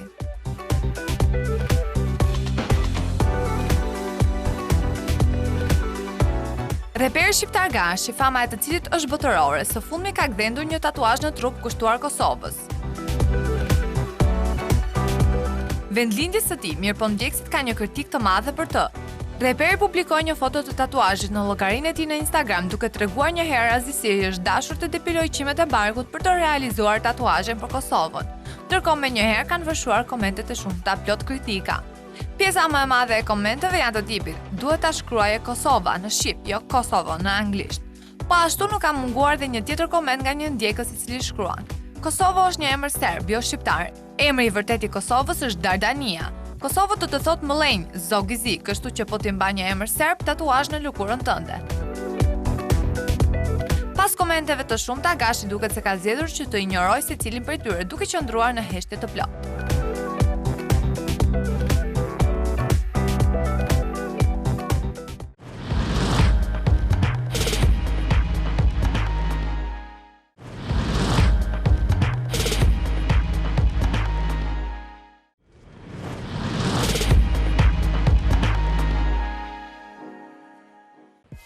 Jemi rikthyer në Pop Culture dhe unë jam me një të ftuar që së fundmi ju e shihni kudo, kryesisht në web, dhe duke qenë se ne qarkullojmë gjatë gjithë kohës në web, të shfaqet fytyra e tij. Sigurisht që ky emision duhet niste me çak, sepse ai është dedikuar profesionit të tij të vërtet, aktrimit, është Eni Sheu. Shumë faleminderit për ftesën, kënaqësi jam këtu, të rikthehem pas shumë vitesh, gati 15. Në këtë emision që trashëgon stafetën atij që kemi nisur me shumë vite përpara. Sa vjeç ke qenë në 2003-2004? Tani pse bën shumë pyetje të vështira, se liceun kam mbaruar 93, 10 vjeç. Jo 93-shin, në 93-shi edhe atlindja. Do të një bie 10 vjeç praktikisht. Po ti ke qenë shumë, sa ke qenë? Unë shumë 17 vjeç. Një Eni Sheu që për hir të së vërtetës, unë nuk e dija që ti e kishe nisur aq herët karrierën tënde dhe nga Selekti. Po, nga Selekti. Ka qenë pikërisht këtu e me Jonida Vokshin. Si të duket për shembull. Po thua një çik? Çfarë impakti ka te ty? Jonida nuk ka ndryshuar fare. Edhe këtë i them, sa herë të shoh ty, më duket edhe vërtetohet ajo koha ka ndaluar. Ojni, një sekond, përveç flokëve, që ka qenë moda atëherë ky modeli kështu si çuditshëm me xhele me gjëra, nuk është se ka ndryshuar. Ti parët janë po të njëjtat? Je bërë një çik kështu tani më... Me vis mulën, tani jam rritur, jam pjekur. Jo, tani ke marrë këtë hijen e çunit me lek që është avokat. Nga një anë shumë mirë, faleminderit shumë për e quaj kompliment që Klajdi, si me thënë, ka asociuar edhe me mua si person, si Eni. Do më thënë të ke shumë lek në jetën reale? Jo, s'kam fare lek. Po, një batut, për shumë që më kujtojt tani nga një vajzë e ekranit, një mikesha jonë e dyve, edhe ajo me shaka e tha. Tani po të shofu unë t'i tha, që në basa saj vilës të gjilë alëzit, pas ke vilti, tani po t'i utësit. Se shke marrë një hije tjetër që pas ati roli, por do të flasim gjëre gjatë për serialin që po të shmënd webin, si që thash dhe pak më parë, ndërkohë që ndalim tek fillimet e tua, Eni. Ti ke nisur specifikisht nga Selekti apo nga radio? Nga Selekti, ka qenë 2003 një audicion që u hapa së kohë, u bëhe madhe fare, sepse Top Channel ishte i pari që e përdori si metod, sidomos për të rritë. Tipat e Tiranës, i ftonte në këtë audicion, ishin goxha me thënë drejtën, gjatë verës, u transmetuan të gjithë prezantimet e Selektit të këtyre që konkuronin, dhe aty pastaj në shtator ata vendosën për mua dhe për një vajzë tjetër që... Gjoj! Le të themi nuk pati shumë fat, nuk pati, mbas edhe ambicie. Ndonjëherë ambicia është ajo që të çonë më përpara. Ka shumë raste të tilla përveç se talentit, po. Eni ka ndikuar fakti që motra jote, Blerina... Shumë ka ndikuar. Ka ndikuar për futjen tënde në ekran. Se për shembull, unë di motrën time, e cila mbaron gazetari këtë vit dhe e vetmja gjë që s'do të bëj në jetë është ekrani dhe gazetaria. Thjesht për faktin që i duket sikur asociohet me mua. Jo, me thënë drejtën, fat për mua në këtë aspekt ka qenë ambienti që ajo frekuentonte, media që ajo punonte, personazhet me cilët ajo rrethoi, që domosdoshmërisht i njeh dhe kisha kuriozitet dhe unë, dhe pastaj mënyra e bërit asaj të gjërave është komplet e kundërt të asaj që unë zgjodha të bëj në media. Unë kam qenë më agresiv, kam qenë më mistret, sepse kështu e shifja unë, se më revoltojnë, më rebelojnë, mund të them, disa fasada, disa fake lëqe që mund të jenë. Edhe këtu pastaj ndoshta dilja pak nga vetja ime për të nxjerrë një realitet, ajo që të paktën këndvështrimin tim duhet ishte media. Domethënë ti fake look e ke në sensin e formës se si prezantohet, pra kjo e folur atipike. Jo, edhe të personazheve. Gjithmonë jam ruajtur edhe nga intervistat, nuk e kam pasur, nuk ka qenë zhanri im i preferuar në gazetari. Kam qenë më shumë te reportazhet, sepse e dija që... Je çuni i përjetshëm i terrenit, Eni. Çuni i terrenit, po, më pëlqen shumë, më frymëzon terreni, natyra. Është ajo që ti mund t'i prekësh ngjarjet, fenomenet nga afër, mund t'i japësh këndvështrimin tënd rreth atyre, se si e sheh ti ndonjëherë edhe me problematik. Edhe mua, unë gjithmonë e kam shoqëruar krahas pjesës promovuese të reportazheve të mia, kryesisht ato të jugut, nëse me siguri shikuesit e kujtojnë. Po patjetër, duhet të jetë pioneri i emisioneve verore. Po, e vërtet, nuk e kisha imagjinuar që mund të shkonte aq mirë, mund të kishte atë jetëgjatësi dhe atë sukses 6 vite më parë, sepse edhe unë isha shumë i ri në atë fushë.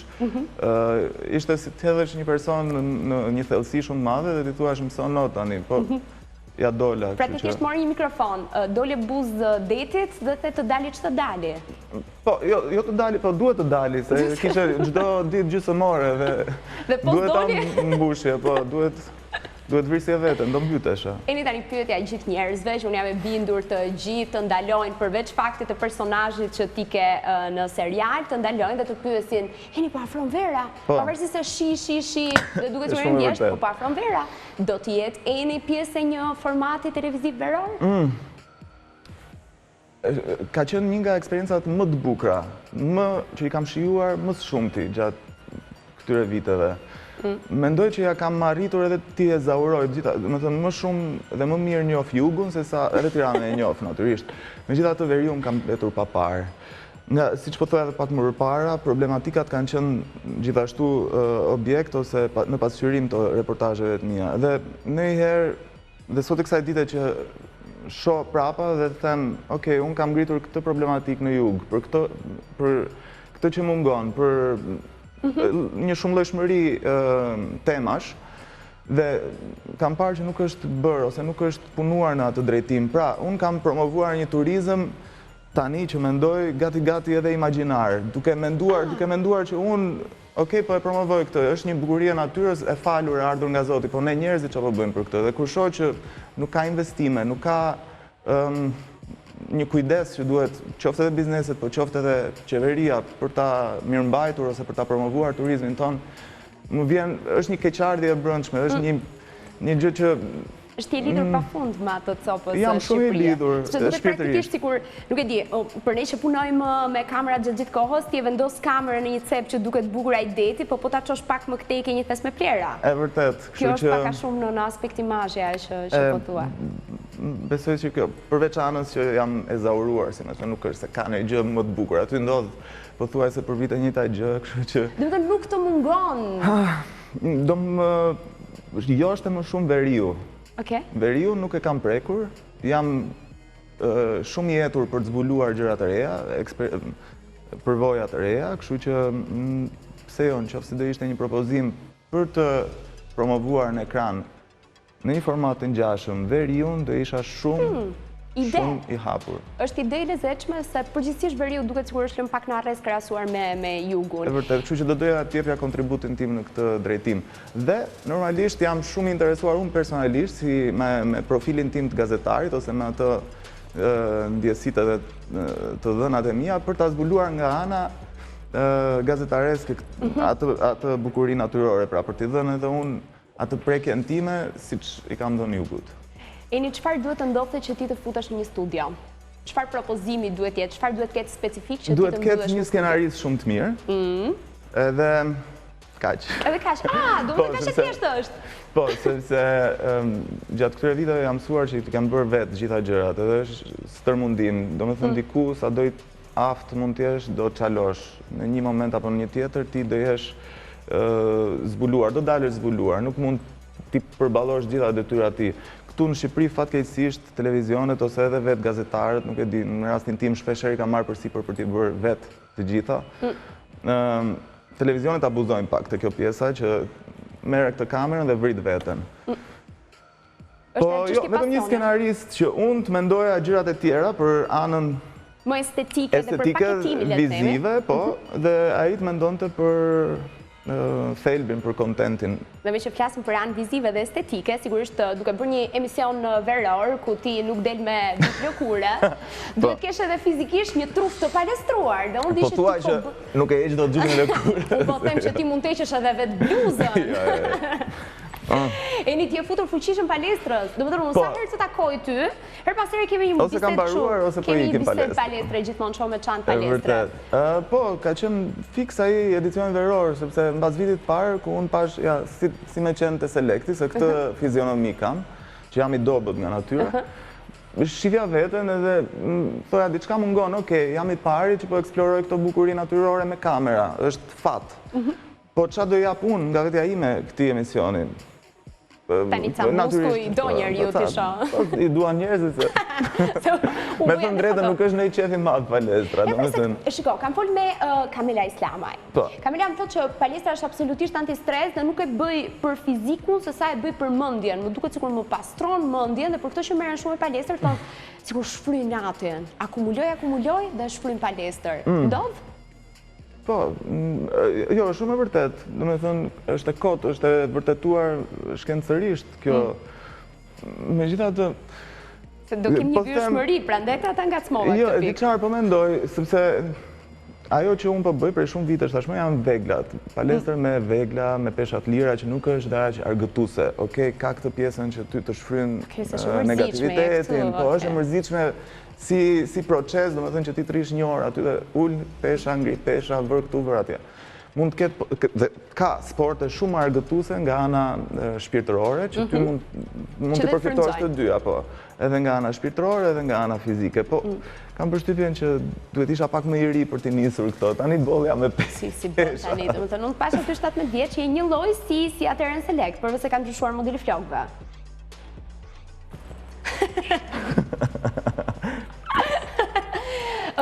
Jo më kota freka këtë pjesën e shpërës e inatit në palestër, sepse imagjinoj ty që je mërzitur totalisht nga palestër, apo duhet ta bësh atë orën që i ke vënë qëllim vetes, dhe ke një ushtrim që me zi po e shtyn. Në atë moment ty të shfaqet një fytyrë që e ke kështu inat, dhe nga inatit i shtyn më fort, cila është kjo fytyrë? Ja, janë shumë.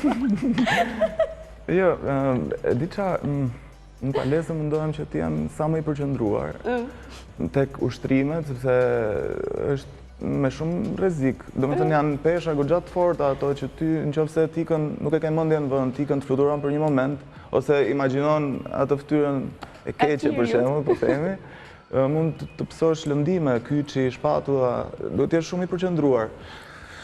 Këtë do t'i të them. Jo, po e ndryshoj atëre, po i bëj kështu bisht pyetjes dhe po e vendos në një ambient tjetër. Ka të thesin e boksit përpara. Kështu është më e thjeshtë. Thesi i boksit, zërse është një person që ti ke inat, cili do t'ishte? Janë shumë. Po kryesisht ata që... Sigur ta dija. Po besoj gjithë ne kemi persona që nuk do donim, ose që në një moment jetës jemi përballur me to, kanë bërë padrejtësi. Dhe pikërisht këto janë ata persona që të kanë rënë qafë, që nuk kanë dhënë diçka të merituar. Përgjithsisht këta persona më acarojnë. Janë të lidhur kryesisht me botën e medias, televizionit, me profesionin tënd, apo janë për te? Në këtë rafsh po flasim, po bisedojmë. Jam karrierist e kjo pjesa, domethënë kam një kohë shumë gjatë, më shumë që punoj në media dhe që jam në këtë ambient se sa që nuk jam. Ke shumë pak që nuk je, që prej tetorit ti je shkëputur nga ekrani, dhe pyetja parë që çdo njeri i bën e jeni cajreshe është sa do zgjas kjo pauza jote. Dhe ai thot me të drejtë, po prit mos se sa e mora, në tetor e mora pauzë. Nuk jam mësuar njerëzit të të shojnë larg ekranit. Edhe nuk jam mësuar që të iki një personazh nga ekrani ose të lëri punën në media, thjesht kështu me një të trokitur të gishtave. Ishte zgjedhja jotja? Kjo ishte ajo që nuk besojnë më shumë njerëzit, që si ke ti, si e leti televizionit, do më thënë një punë ëndrash që e duan që të gjithë, që të sjapin. Cila është ana e errët për ty e televizionit, që të bën ty, ta lëshosh, qoftë edhe për një kohë caktuar? Një gjë që ty të ka prekur personalisht që ke thënë, okej, këtu nuk toleroj. Ndoshta një stil që unë kam të konsoliduar tashmë, të identifikueshëm dhe që duan ta ndryshojnë, të zhbojnë stilin tënd. Jo, nuk e vlerësojnë. Okej. Që ose të paktën kështu ishte në ndjesinë time. Edhe ja, kjo ishte. Flasim çik për bashkëprezantuese. Me cilën bashkëprezantuese do të pëlqente të bëjë një emision? Me ty është kjo. E nisim që tani. Ndihem shumë e përkëndelur për këtë. Po, dhe ishte shumë kënaqësi, unë të kam ndjekur dhe më lër të ta them, jo për ta kthyer, si me thënë, gjithë këtë bisedë shumë të këndshme dhe ftesën tënde, po je my favorite në ekran. Të dua shumë. Je shumë e mirë. Të dua shumë. Mirë, me cilën nuk do bëje një emision kurrë? Çështje preferenca shumë, nuk ka një që të keqe. Po, çështje stilesh më shumë, nuk do na përshtateshin. Po, mbase me këto vajzat që nuk kanë lidhje, ti më pëlqen për shkak të gjithë formimit tënd, për të dhënë një përgjigje më të hapur dhe për të shpjeguar dhe pse nuk do bëja me vajzat e tjera. Formimi jot si personazh televiziv, që vjen nga radio, me një background shumë të mirë të medias e tjera me radhë, përveç anës jashtme. Kurse me ato që janë aksidentalisht në ekran nuk do bëja, që janë për spektakle humori, që janë aksidentalisht. Valeta do të thuash ti, do më thënë vajzat që janë krah një mashkulli përgjithsisht dhe nuk ka një rol qendror. Po. Okej. Doja që të kisha dikë që ta ndanim në barazim, gjithë peshën, gjithë përgjegjësinë. Okej.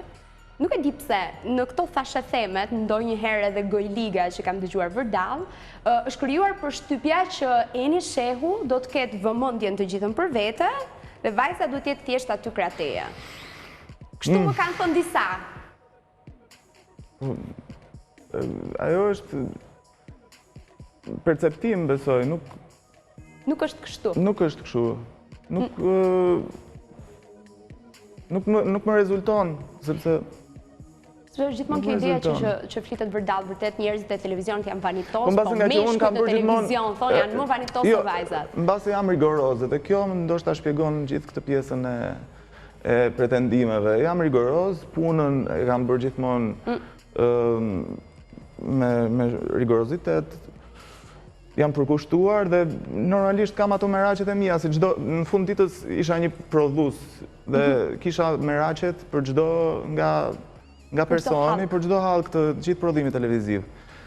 Kështu që aty bësh një person që nuk toleroj. Edhe kjo mbase ka qenë ajo që i ka vrarë ndjes. Një tjetër gjë për cilën tani ti heqim gjithë ato dëmballet e pjekurisë që janë të sikletshme. Ti më çarmatose fare dojna. Për mirë. Shikoj, ishim tek këtë sikletin tjetër. Se gjithë thonë që ky Eni Shehu është super sherraxhi. Duke parë përgjithsisht sherrat mediatike që janë lexuar vërdall në web.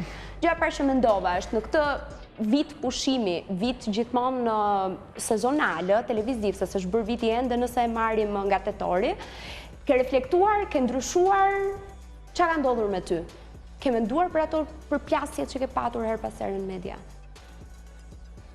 Jo, besoj ato janë të egzageruara gjitha, nuk ka pse i komentoj më, sepse kanë marrë përgjigjen e tyre në momentin që kanë ndodhur. Unë gjithmonë i kam dhënë përgjigje për aq sa më është pyetur. Kush ka dashur i ka egzageruar, kush ka dashur ka pasqyruar anën e vërtetë asaj që ka ndodhur. Do të thonë, duke folur tani me Enin, që është kaq i qetë, kaq i shtruar, kaq pozitiv, them, ky djalë është çakmak? Ja. E ngatrojnë. Tani flasim për këtë djalin tjetër, këtë djalin që të është Ai është akoma më i qetë. Që të është ngjitur kështu dhe kudo që ti shkon të thrasin Klajdi. Po. Po zoti i madh. Qa qefi. Po, është bile që nga koha e Selektit nuk e kisha përjetuar këtë vëmendje, këtë reagim, sidomos nga njerëzit në rrugë. Do të thënë ti do të më thuash që ke marrë po të njëjtën vëmendje aq të madhe mediatike sa ç'morën të të tua në ekran. Selekti ka qenë atë kohë, Top Channel ka qenë i vetmi, sidomos të rinjt.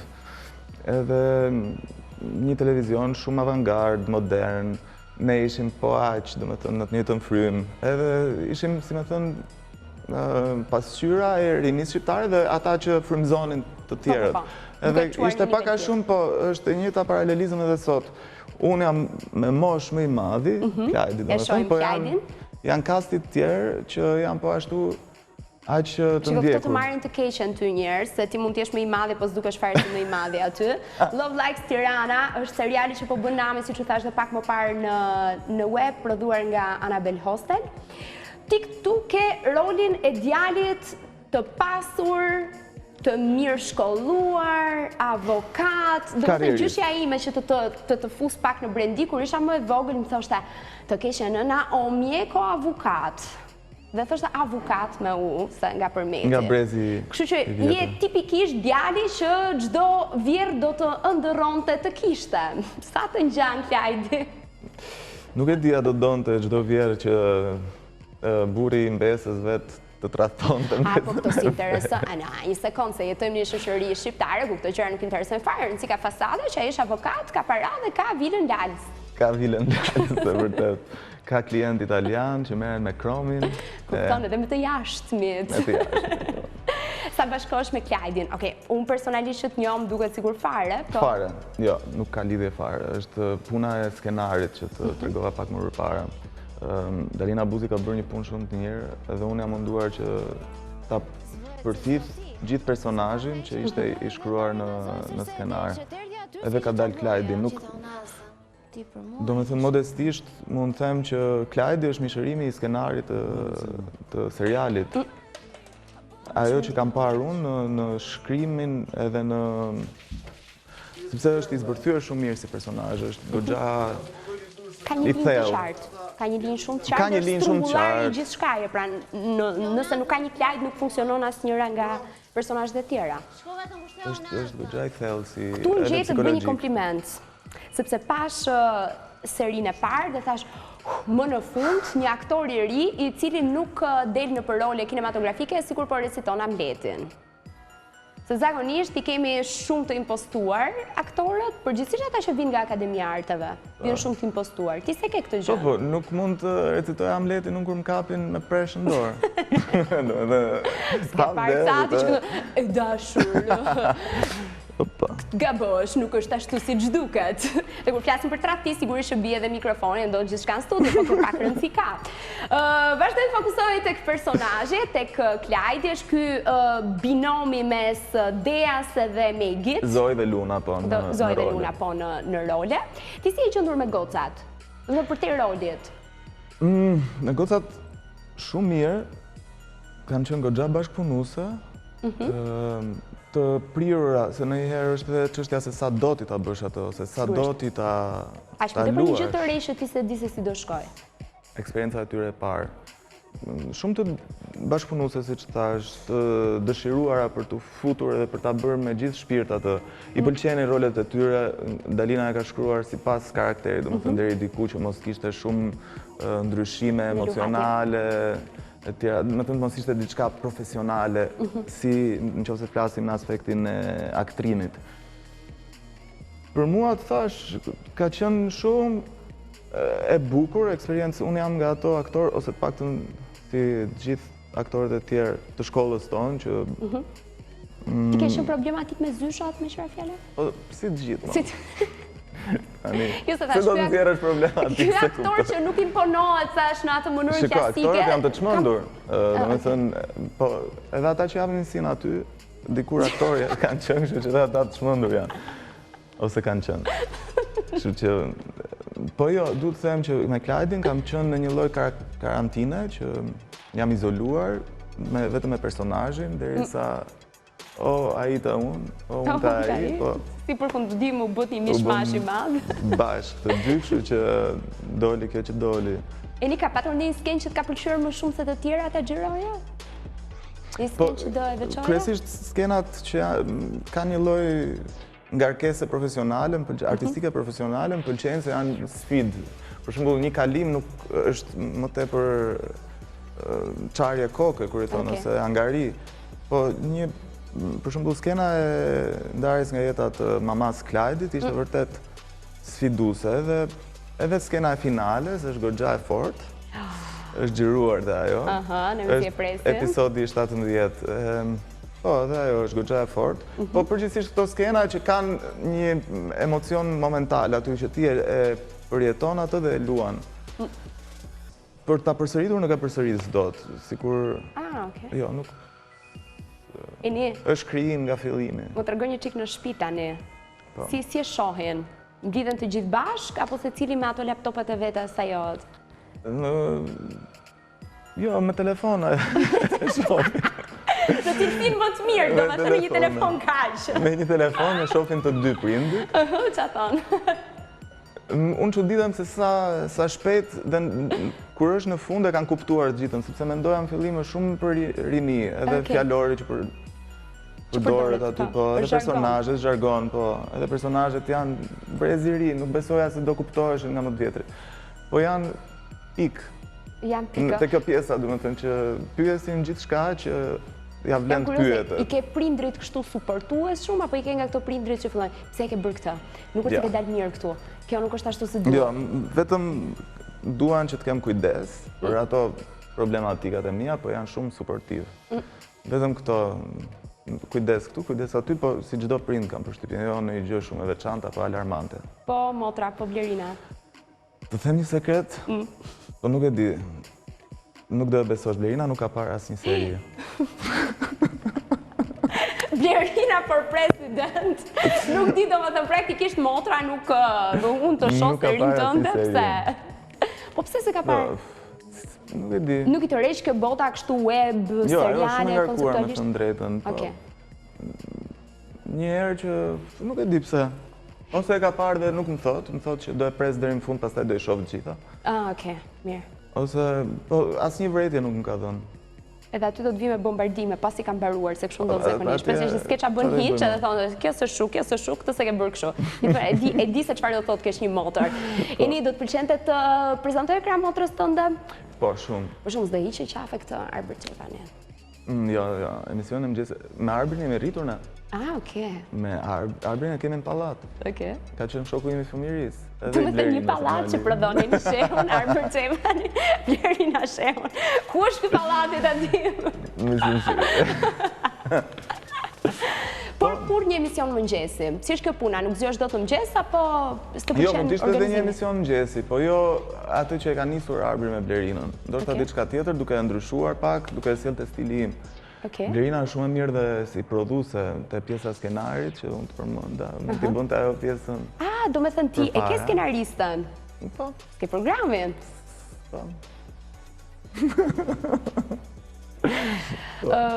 Kam përshtypjen se pas ka shumë vitesh në televizion, ti ke vendosur standardet e tua, të cilat i ke kështu si pika referimi dhe i kërkon pas çdo oferte që të bëhet edhe që ti e merr në konsiderat. Më thuaj disa prej tyre.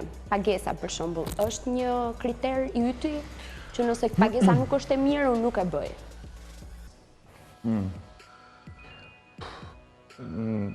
E mos me ajër, nuk jetojmë tani, ta dinë njerëzit.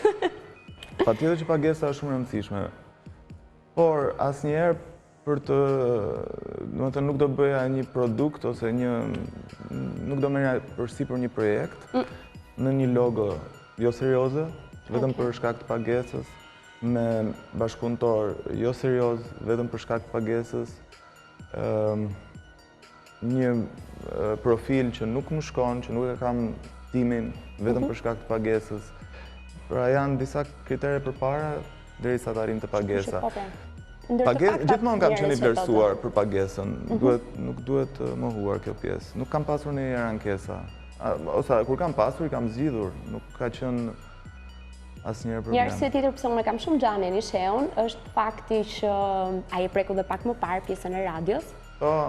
Unë kam dëgjuar, kam parë diku, nuk e di nëse ka qenë interviste shkruar e jotja apo e folur, që ti ke thënë që nëse radio do të paguaj mirë, një lloj si televizioni, nuk do të lëvizja kurrë nga radio dhe nuk do të kërkoja kurrë televizionin. Vazhdon ti që ndrosh besnik ides?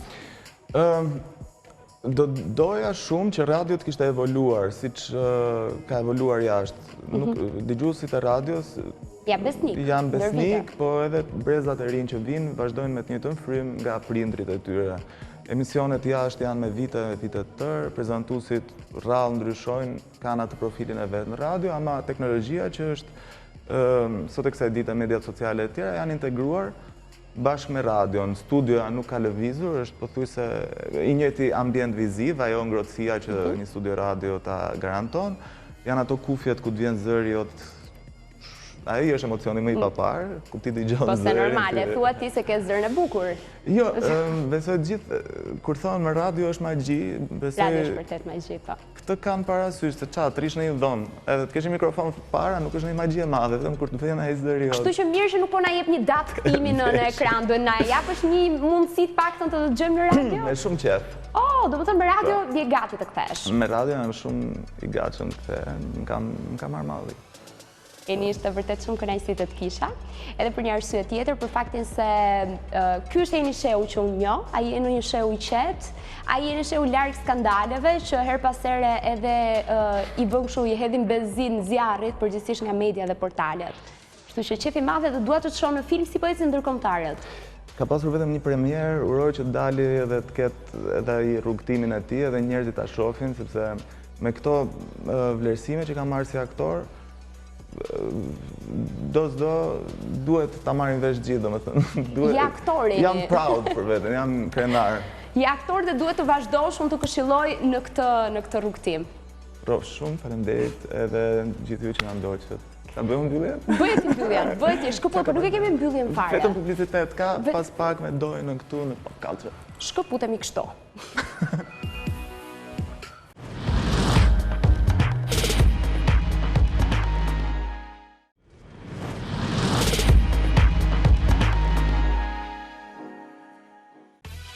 Mirë shumë okej, rikthehemi në Pop Culture, ndërkohë që jemi përgati që unë të kënaqem pavonësisht, unë kam përshtypjen se ju të kënaqeni, pasi sot bëhet fjalë për një të ftuar shumë speciale, që ndryshe nga vizitat e ftuarat e tjera, për mua ka shumë rëndësi, jo vetëm për faktin që unë kam shumë xhan, por nga ana tjetër e kam një të shoqit e mia më të mira, sigurisht ne nuk është të rrim për ditë bashkë, edhe koha dhe gjithë impenjimet tona na kanë bërë që të mos takohemi shumë shpesh, ama e ruajmë një tjetrin në zemër. Dikur ishim kështu.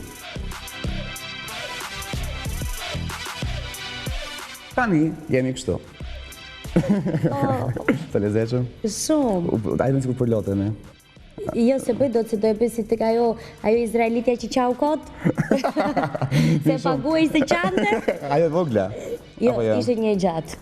Varja. Me të vogla t'jeve më zgjuara se ka.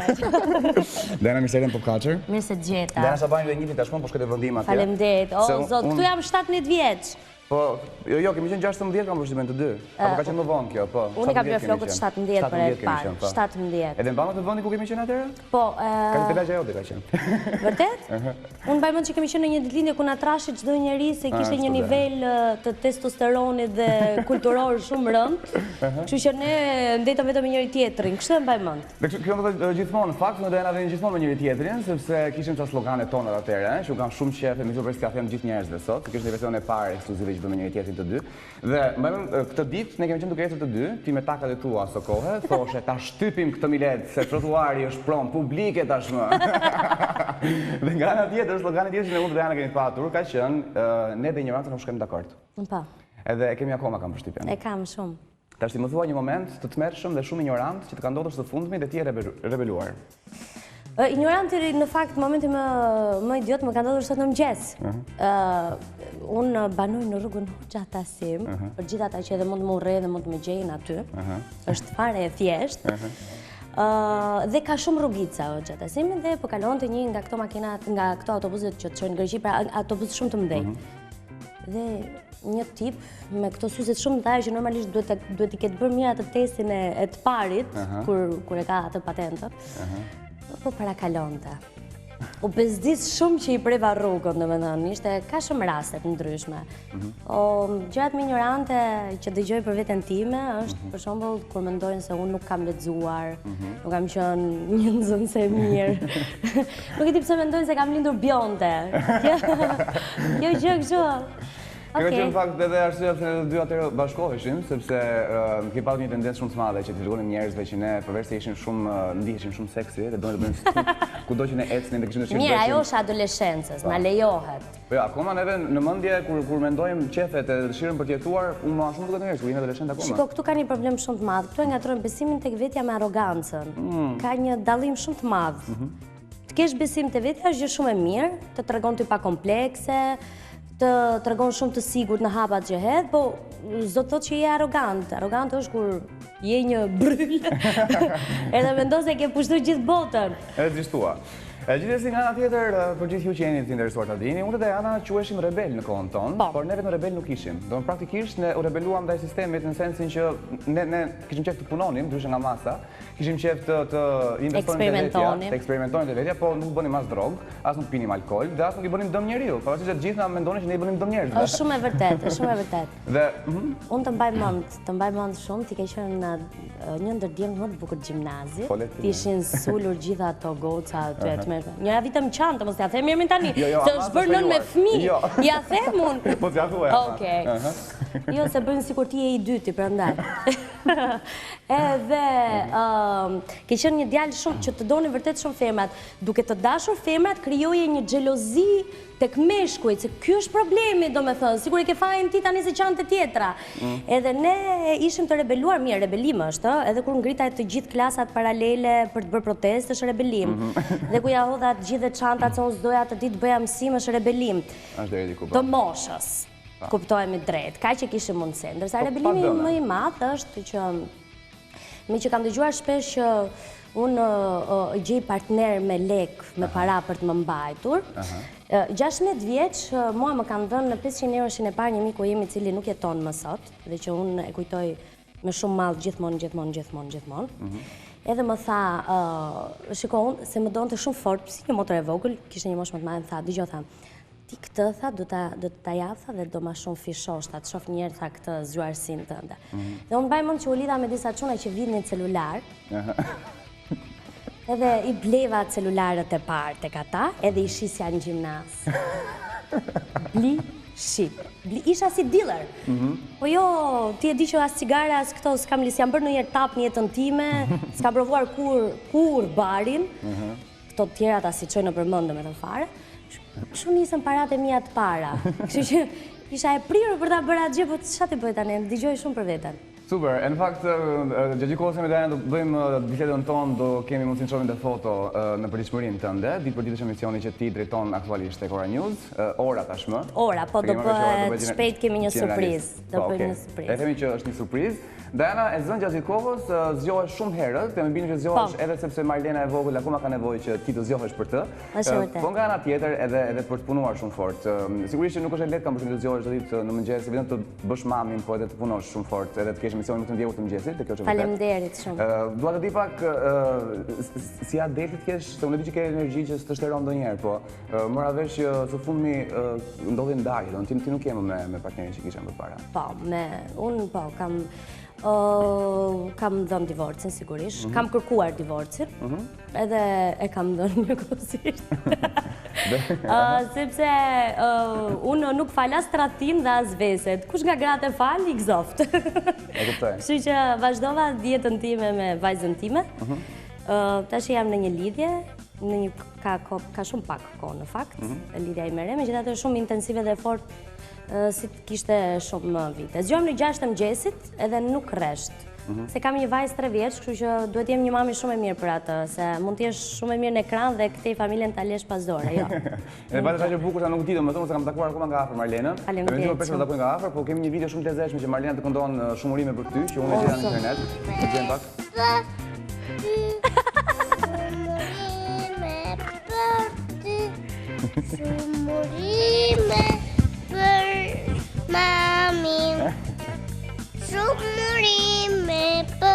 O, jeta ime, hajde puq pak mua ti, puq. E të ngjan shumë. Kjo ishte super surprizë. Këtu është 2 vjeç e gjysmë, po më ngjan shumë. Të ngjan shumë. Është... Ka ciklat e mëdha, kam një mikën tipike buzën këtu lart alla... Si e ka që kemi qef, nëse harrova emrin? Monika Bellucci? Monika Bellucci. Tani. Tim ke Xhan, dëgjoj tani. Tim ke Xhan, do mendoj fillon nga fuçet këto të dy tani. Në fakt ne duhemi shumë, është e vërtet. Ashtu dhe. Kjo këtu është 2 vjeç e gjysmë, është për 29 vjetorin tim. Diana ti u bëre mami në një moshë shumë të re, edhe njerëzit ishin shumë skeptik në atë kohë. Jo vetëm njerëzit ne të dy njohim personalisht, po edhe njerëzit na njohin se tashmë jemi të famshëm.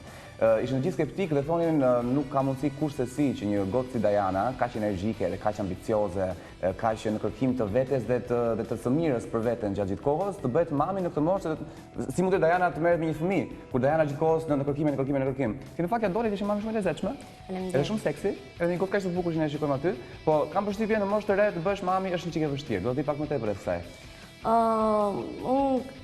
Vajza ka ardhur në jetë 26 vjeç, pra kam qenë 25. Kur unë kam mbetur shtatzan edhe ka ardhur 26, unë nuk mendoj se është herët, unë mendoj se është mosha ideale, se në të kundërt po të kaloja 29, unë e dija që s'do ta bëja më kur. Edhe sigurisht që viti i parë është i vështirë për ato që unë jam mësuar, do me thëmë, por nuk ka si familja, nuk rresht se thonori këtë. Kështu që i ftoj të gjitha me partnerin në duhur të bëjnë një fëmijë, se është gjëja më e bukur, është e vetmja gjë e jotja. Patjetër. Për më di pak më tepër rreth të gjitha pikave kyçe që një mashkull duhet të ketë që të jetë mashkulli i ideal. Pika A, B, C, Ç, D, Dhe, E, F, Zh të jetë burr. Dhe kjo i përmbledh të gjitha. Mirë shumë, okej. Gjithsesi, të gjitha ato pika që Diana i thotë në mënyrë kaq shkoqur, kaq pastër dhe shumë saktë dhe shkurt, të njëjtën gjë ka pas bërë të jetën e saj, që kur ka qenë në moshën 16 vjeçare, që për herë të parë shkoi dhe konkuroi në Top Fest. Unë po bëj sikur s'jam me ty në këto momente, mos thuaj që e ke video. Ti bëj si të duash, ne të bëjmë. Ciao, kalofsh mirë, më ndiq regjia. Ja, Diana, më të performante. Në skenën e Top Fest, ka qenë fenomen atëherë, për ne domethënë kur e kemi pasur. Dhe unë betojmë që këtu jam e virgjër. Nuk e di pse, ke qenë me butim. Okej. Nuk e di pse jam kështu këtu. Ke qenë e vogël. Kisha bërë dhe një model të getës që më thonë e kam grisur. Nuk e kam grisur, po më mban mend Nellin me atë. Anke plasti. Edhe unë ka pak të. E mban mend, po ti pse thua ti te Top Festi ke qenë dhe ti? Kemi qenë me Hanën të ulur. E ke atë video? Atë nuk e mora, atë s'dukem hiç. Oke, në qëse s'dukemi në besim të dukemi. Kjo shpjegon shumë qartë sa do Diana të duket, edhe duket shumë bukur në fakt. Që vetëm këndon atje Ke ishte e papar se sa do Diana të duket. Edhe ke bërë shumë lezetshëm, në fakt sepse vetë këndon atje ke bërë të shkretin. Kjo ka një histori. Ky djali është nga Tropoja dhe ka qenë në një radio me motrën time. Dhe i thot, më duhet një vajzë që të ngjaj si baby face në fytyrë, mos të jetë shumë e madhe. Dhe i thot, kam unë motrën time etj, dakord. Dhe ky kur më takoi unë ka qenë shumë ftohtë dhe isha me një goldi duka fikse për shtat. Kur dal unë me këtë fustanin e bardhë, dhe i bëj një rrotullim belit, ai ka bërë një fytyrë ku i plasi hormoni kësaj. Hormoni kishte plasur aty në formën më masive të vetëm. Por nga ana tjetër ka qenë fantastik fakti që aty ishin mbetur njerëz që jashtë nuk i njihje. Jo, nuk i njihja fare. Dhe janë shpendur aty, do të janë gjithë kohët i takon sikur ti. Po ka qenë gjithë kamza aty. Dhe që përshëndesim me kamzën se me siguri po na ndjek tani. E dua shumë. Se dua dhe unë shumë. Mirë, në fundës e performancës Diana ka qenë një detaj shumë interesant që unë e mbaja mend përmendësh dhe u mundova sot ta gjeja tek arkiva, sepse zakonisht arkiva jep këngën e plot. Më thash ajo ka qenë në mes, kur Diana më bëri performancën, e kam thënë, ka ndodhur diçka. E shohim pak bashkë çka ka ndodhur kur Diana ka mbaruar performancën dhe çfarë ka thënë Arbana Osmani kur e pyetën. Po, është vërtet. Vetëm një pyetje kam, një të vetme. Sa vjeç je ti Xhan? 16 shpirt. Sa vjeç je ti Xhan? 16 shpirt. Çfarë dhe nuk e dëgjova. Sa vjeç je ti Xhan? 16 shpirt. Arbana që thotë këto gjëra do të ndihesh e dal mode. Dhe tjetër. Arbana ka qenë e vogël për vete këtu se ky ka shumë vite këtë fest. Nëse Arbana është një ndër të preferuarat e mia në prezantim në fakt. Arbana fantastike donë kam. Ditë prezantoj në mënyrë shumë inteligjente, kështu që më pëlqen shumë. Patjetër. Edhe duhet të themi fakt që në ato kohra kur unë dhe ti aspironim të ishim famous, edhe të pushtetshëm, të suksesshëm, duhet që ta shumë kemi patur, ka qenë Arbana që kishin qef, ka qenë Ledioni që ka qenë i papar, etj si këta. Ndërkohë që unë do të flas pak më tepër asaj periudhe ku unë dhe ti përdore shkuam tek zyrat e Radio Tiranës. Edhe kërkonim të bëheshim prezantuesët më të famshëm që mund të dini, mund të njihnim edhe mund të njihte gjithë njerëzia. Diana ka qenë e papar për t'i bërë batuta njerëzve që neve pretendoj të na punësonin. Për shembull, unë s'e përmend emra tani, po mbaj mend që dikush duhet të na punësonte, i thotë Dianës, pra ti vajzë, më thuaj, çfarë muzike mendon se unë dëgjoj? Te titula popullore? Mirë, tani unë dëgjoj, unë nuk mund dal jashtë kornizës së fytyrës. Për këtë e kisha. Pra ti vazhdon të dalësh jashtë kornizave edhe ke kornizat e tua pra. Tani normale. Ajo prisi që unë t'i thoja Lucio Battistin, a kupton? Unë e kapa përse bëri pyetjen ajo. Edhe po lëpi kafe. Po lëpi lugën se bëj reklam kafe. Ishte reklam kjo. Thuaj ç'a duash ti, po pronari i X kafes më solli ekspresin në shtëpi mbas kësaj. Diana vetë të vërtet për reklamave që bëhen vërtet. Domethënë ti je personazh publik, tashmë të njerëzit e thjeshtë kanë vënë re që neve edhe bëjmë para kur vjen puna për të bërë reklama. Dua të di pak më tepër rreth mendimit tënd personal lidhur me reklamat. Ka njerëz që unë njoh që janë personazhe të medias, që gjymojnë vetë reklamat gjatë gjithë kohës edhe janë në përdyer të bizneseve dhe duan me dojmos të marrin lek. Ti nuk e bën këtë gjë, unë e di. Jo, nuk e bëj. Kjo është e vërtetë. Tani dua të di pak sipas mendimit tënd, çfarë do të ketë një personazh publik që vërtet reklamat t'i vinë dhe jo ky ti shkojë? Unë nuk jam personazhi publik që bëj para me Instagramin. Se me Instagramin i bie të hash qyl dhe të marrësh disa produkte. Ose mund të arrish deri në shumën 500.000 lekë të vjetra, po kap një.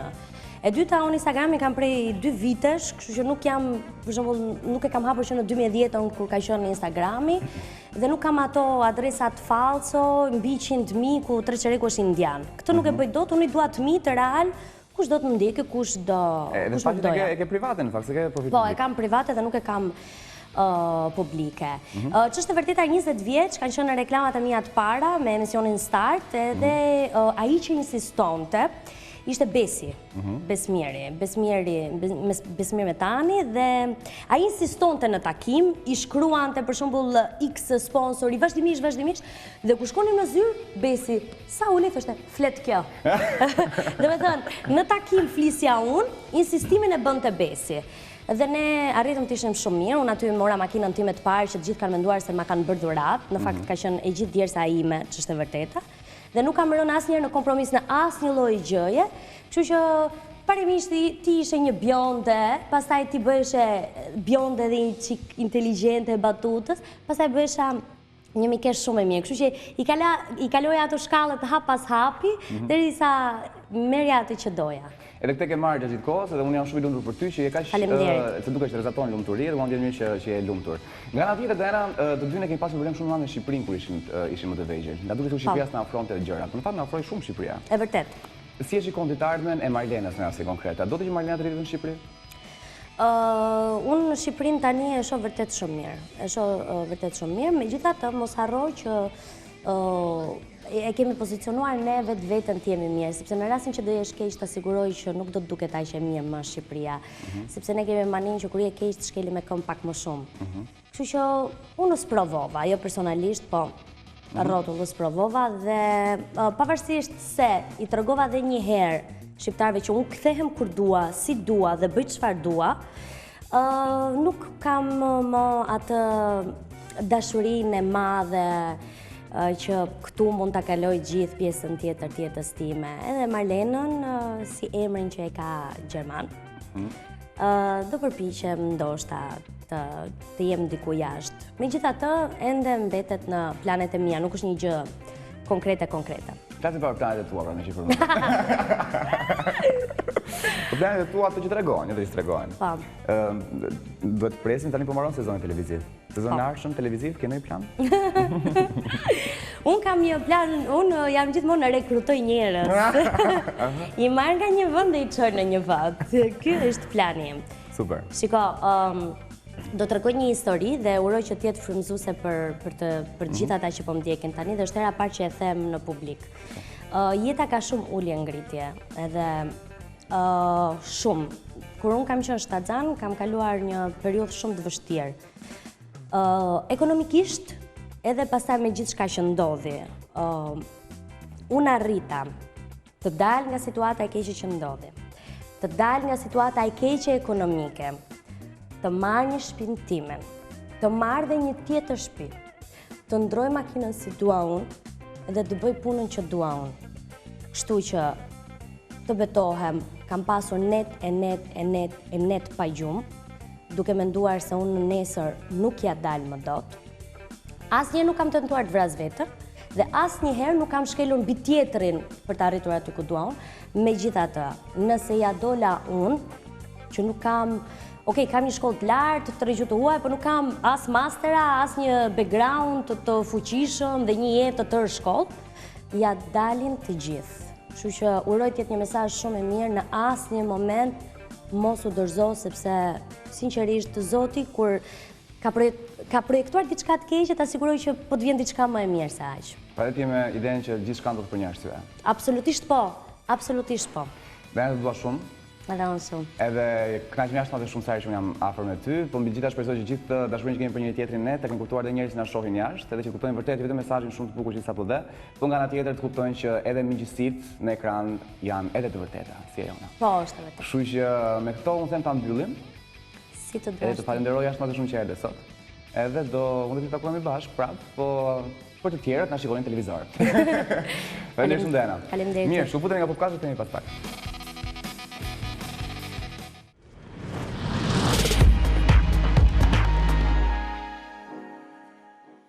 Mirë shumë, okej, bëni gati.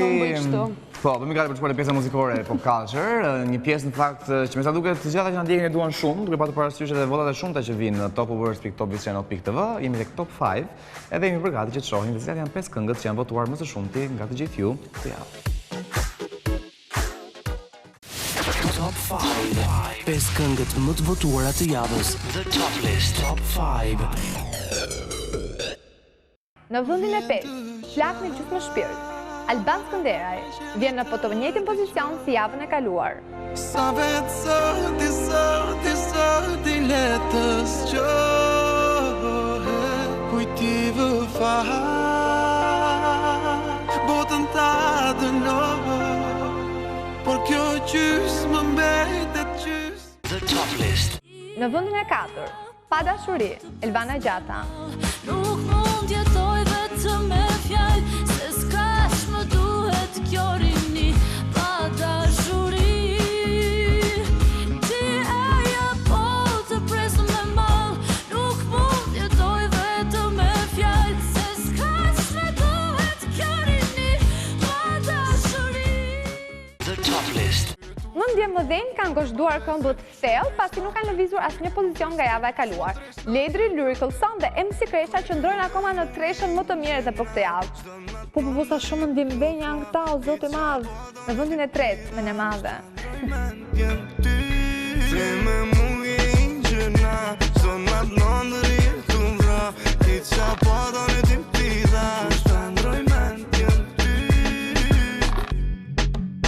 Ti menon që mon është damas, mos mon është astar, ka me ble pa mu.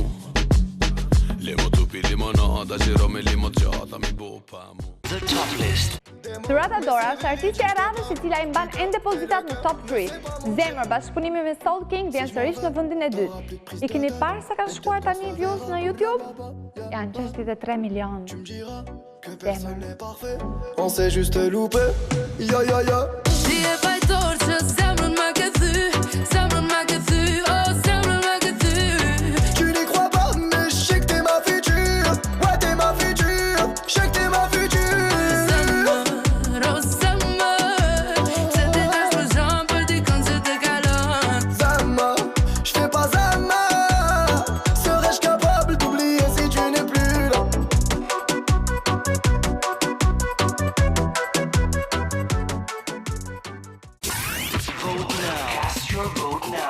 Top List. Votoni tani në topawards.topvizchannel.tv. Kënga më e votuar e javës. Number 1. topawards.topvizchannel.tv. Top List. New entry. Hyrjere. Të vetmen këngë të re të kësaj jave që nuk e keni dëgjuar, është ajo që hyn direkt në vendin e parë. Ndërkohë që Albani dhe Mejani po pushtonin me familjen, kënga korte sukses, por ka gjasa që vizita e Skënderaj në Maldive të mos ketë Sugjeroni artistin tuaj të preferuar për të bërë pjesë e The Top List në topawards.topvizchannel.tv. Top 5. 5 këngët më të votuara të javës. The Top List. Top 5. Me muzikë të mirë, ne sigurisht të mbërim në fund të pop culture edhe për këtë të shtunë, por e shtuna vjen shumë shpejt. Sigurisht, në fakt vjen shpejt për juve, se për neve duhet dim që kemi javën të zënë plot me punë, në fakt të gjitha ndodh që juve të kënaqeni, po edhe neve sigurisht që gjatë procesit kënaqeni pafund. Shpresojmë shumë që të jeni kënaqur sot mbi të gjitha dhe të gjithë juve që nuk e pat dot pop culture në transmetimin Top Channel, e dini shumë mirë që mund ta ndiqni në kanalin tonë zyrtar në YouTube për Shkoni aty, diku klikoni për një orë. Për një orë e keni të publikuar në YouTube, përveç kësaj mos harroni të votoni në topawards.topvizchannel.tv këngët tuaja të preferuara. Ju putim fort.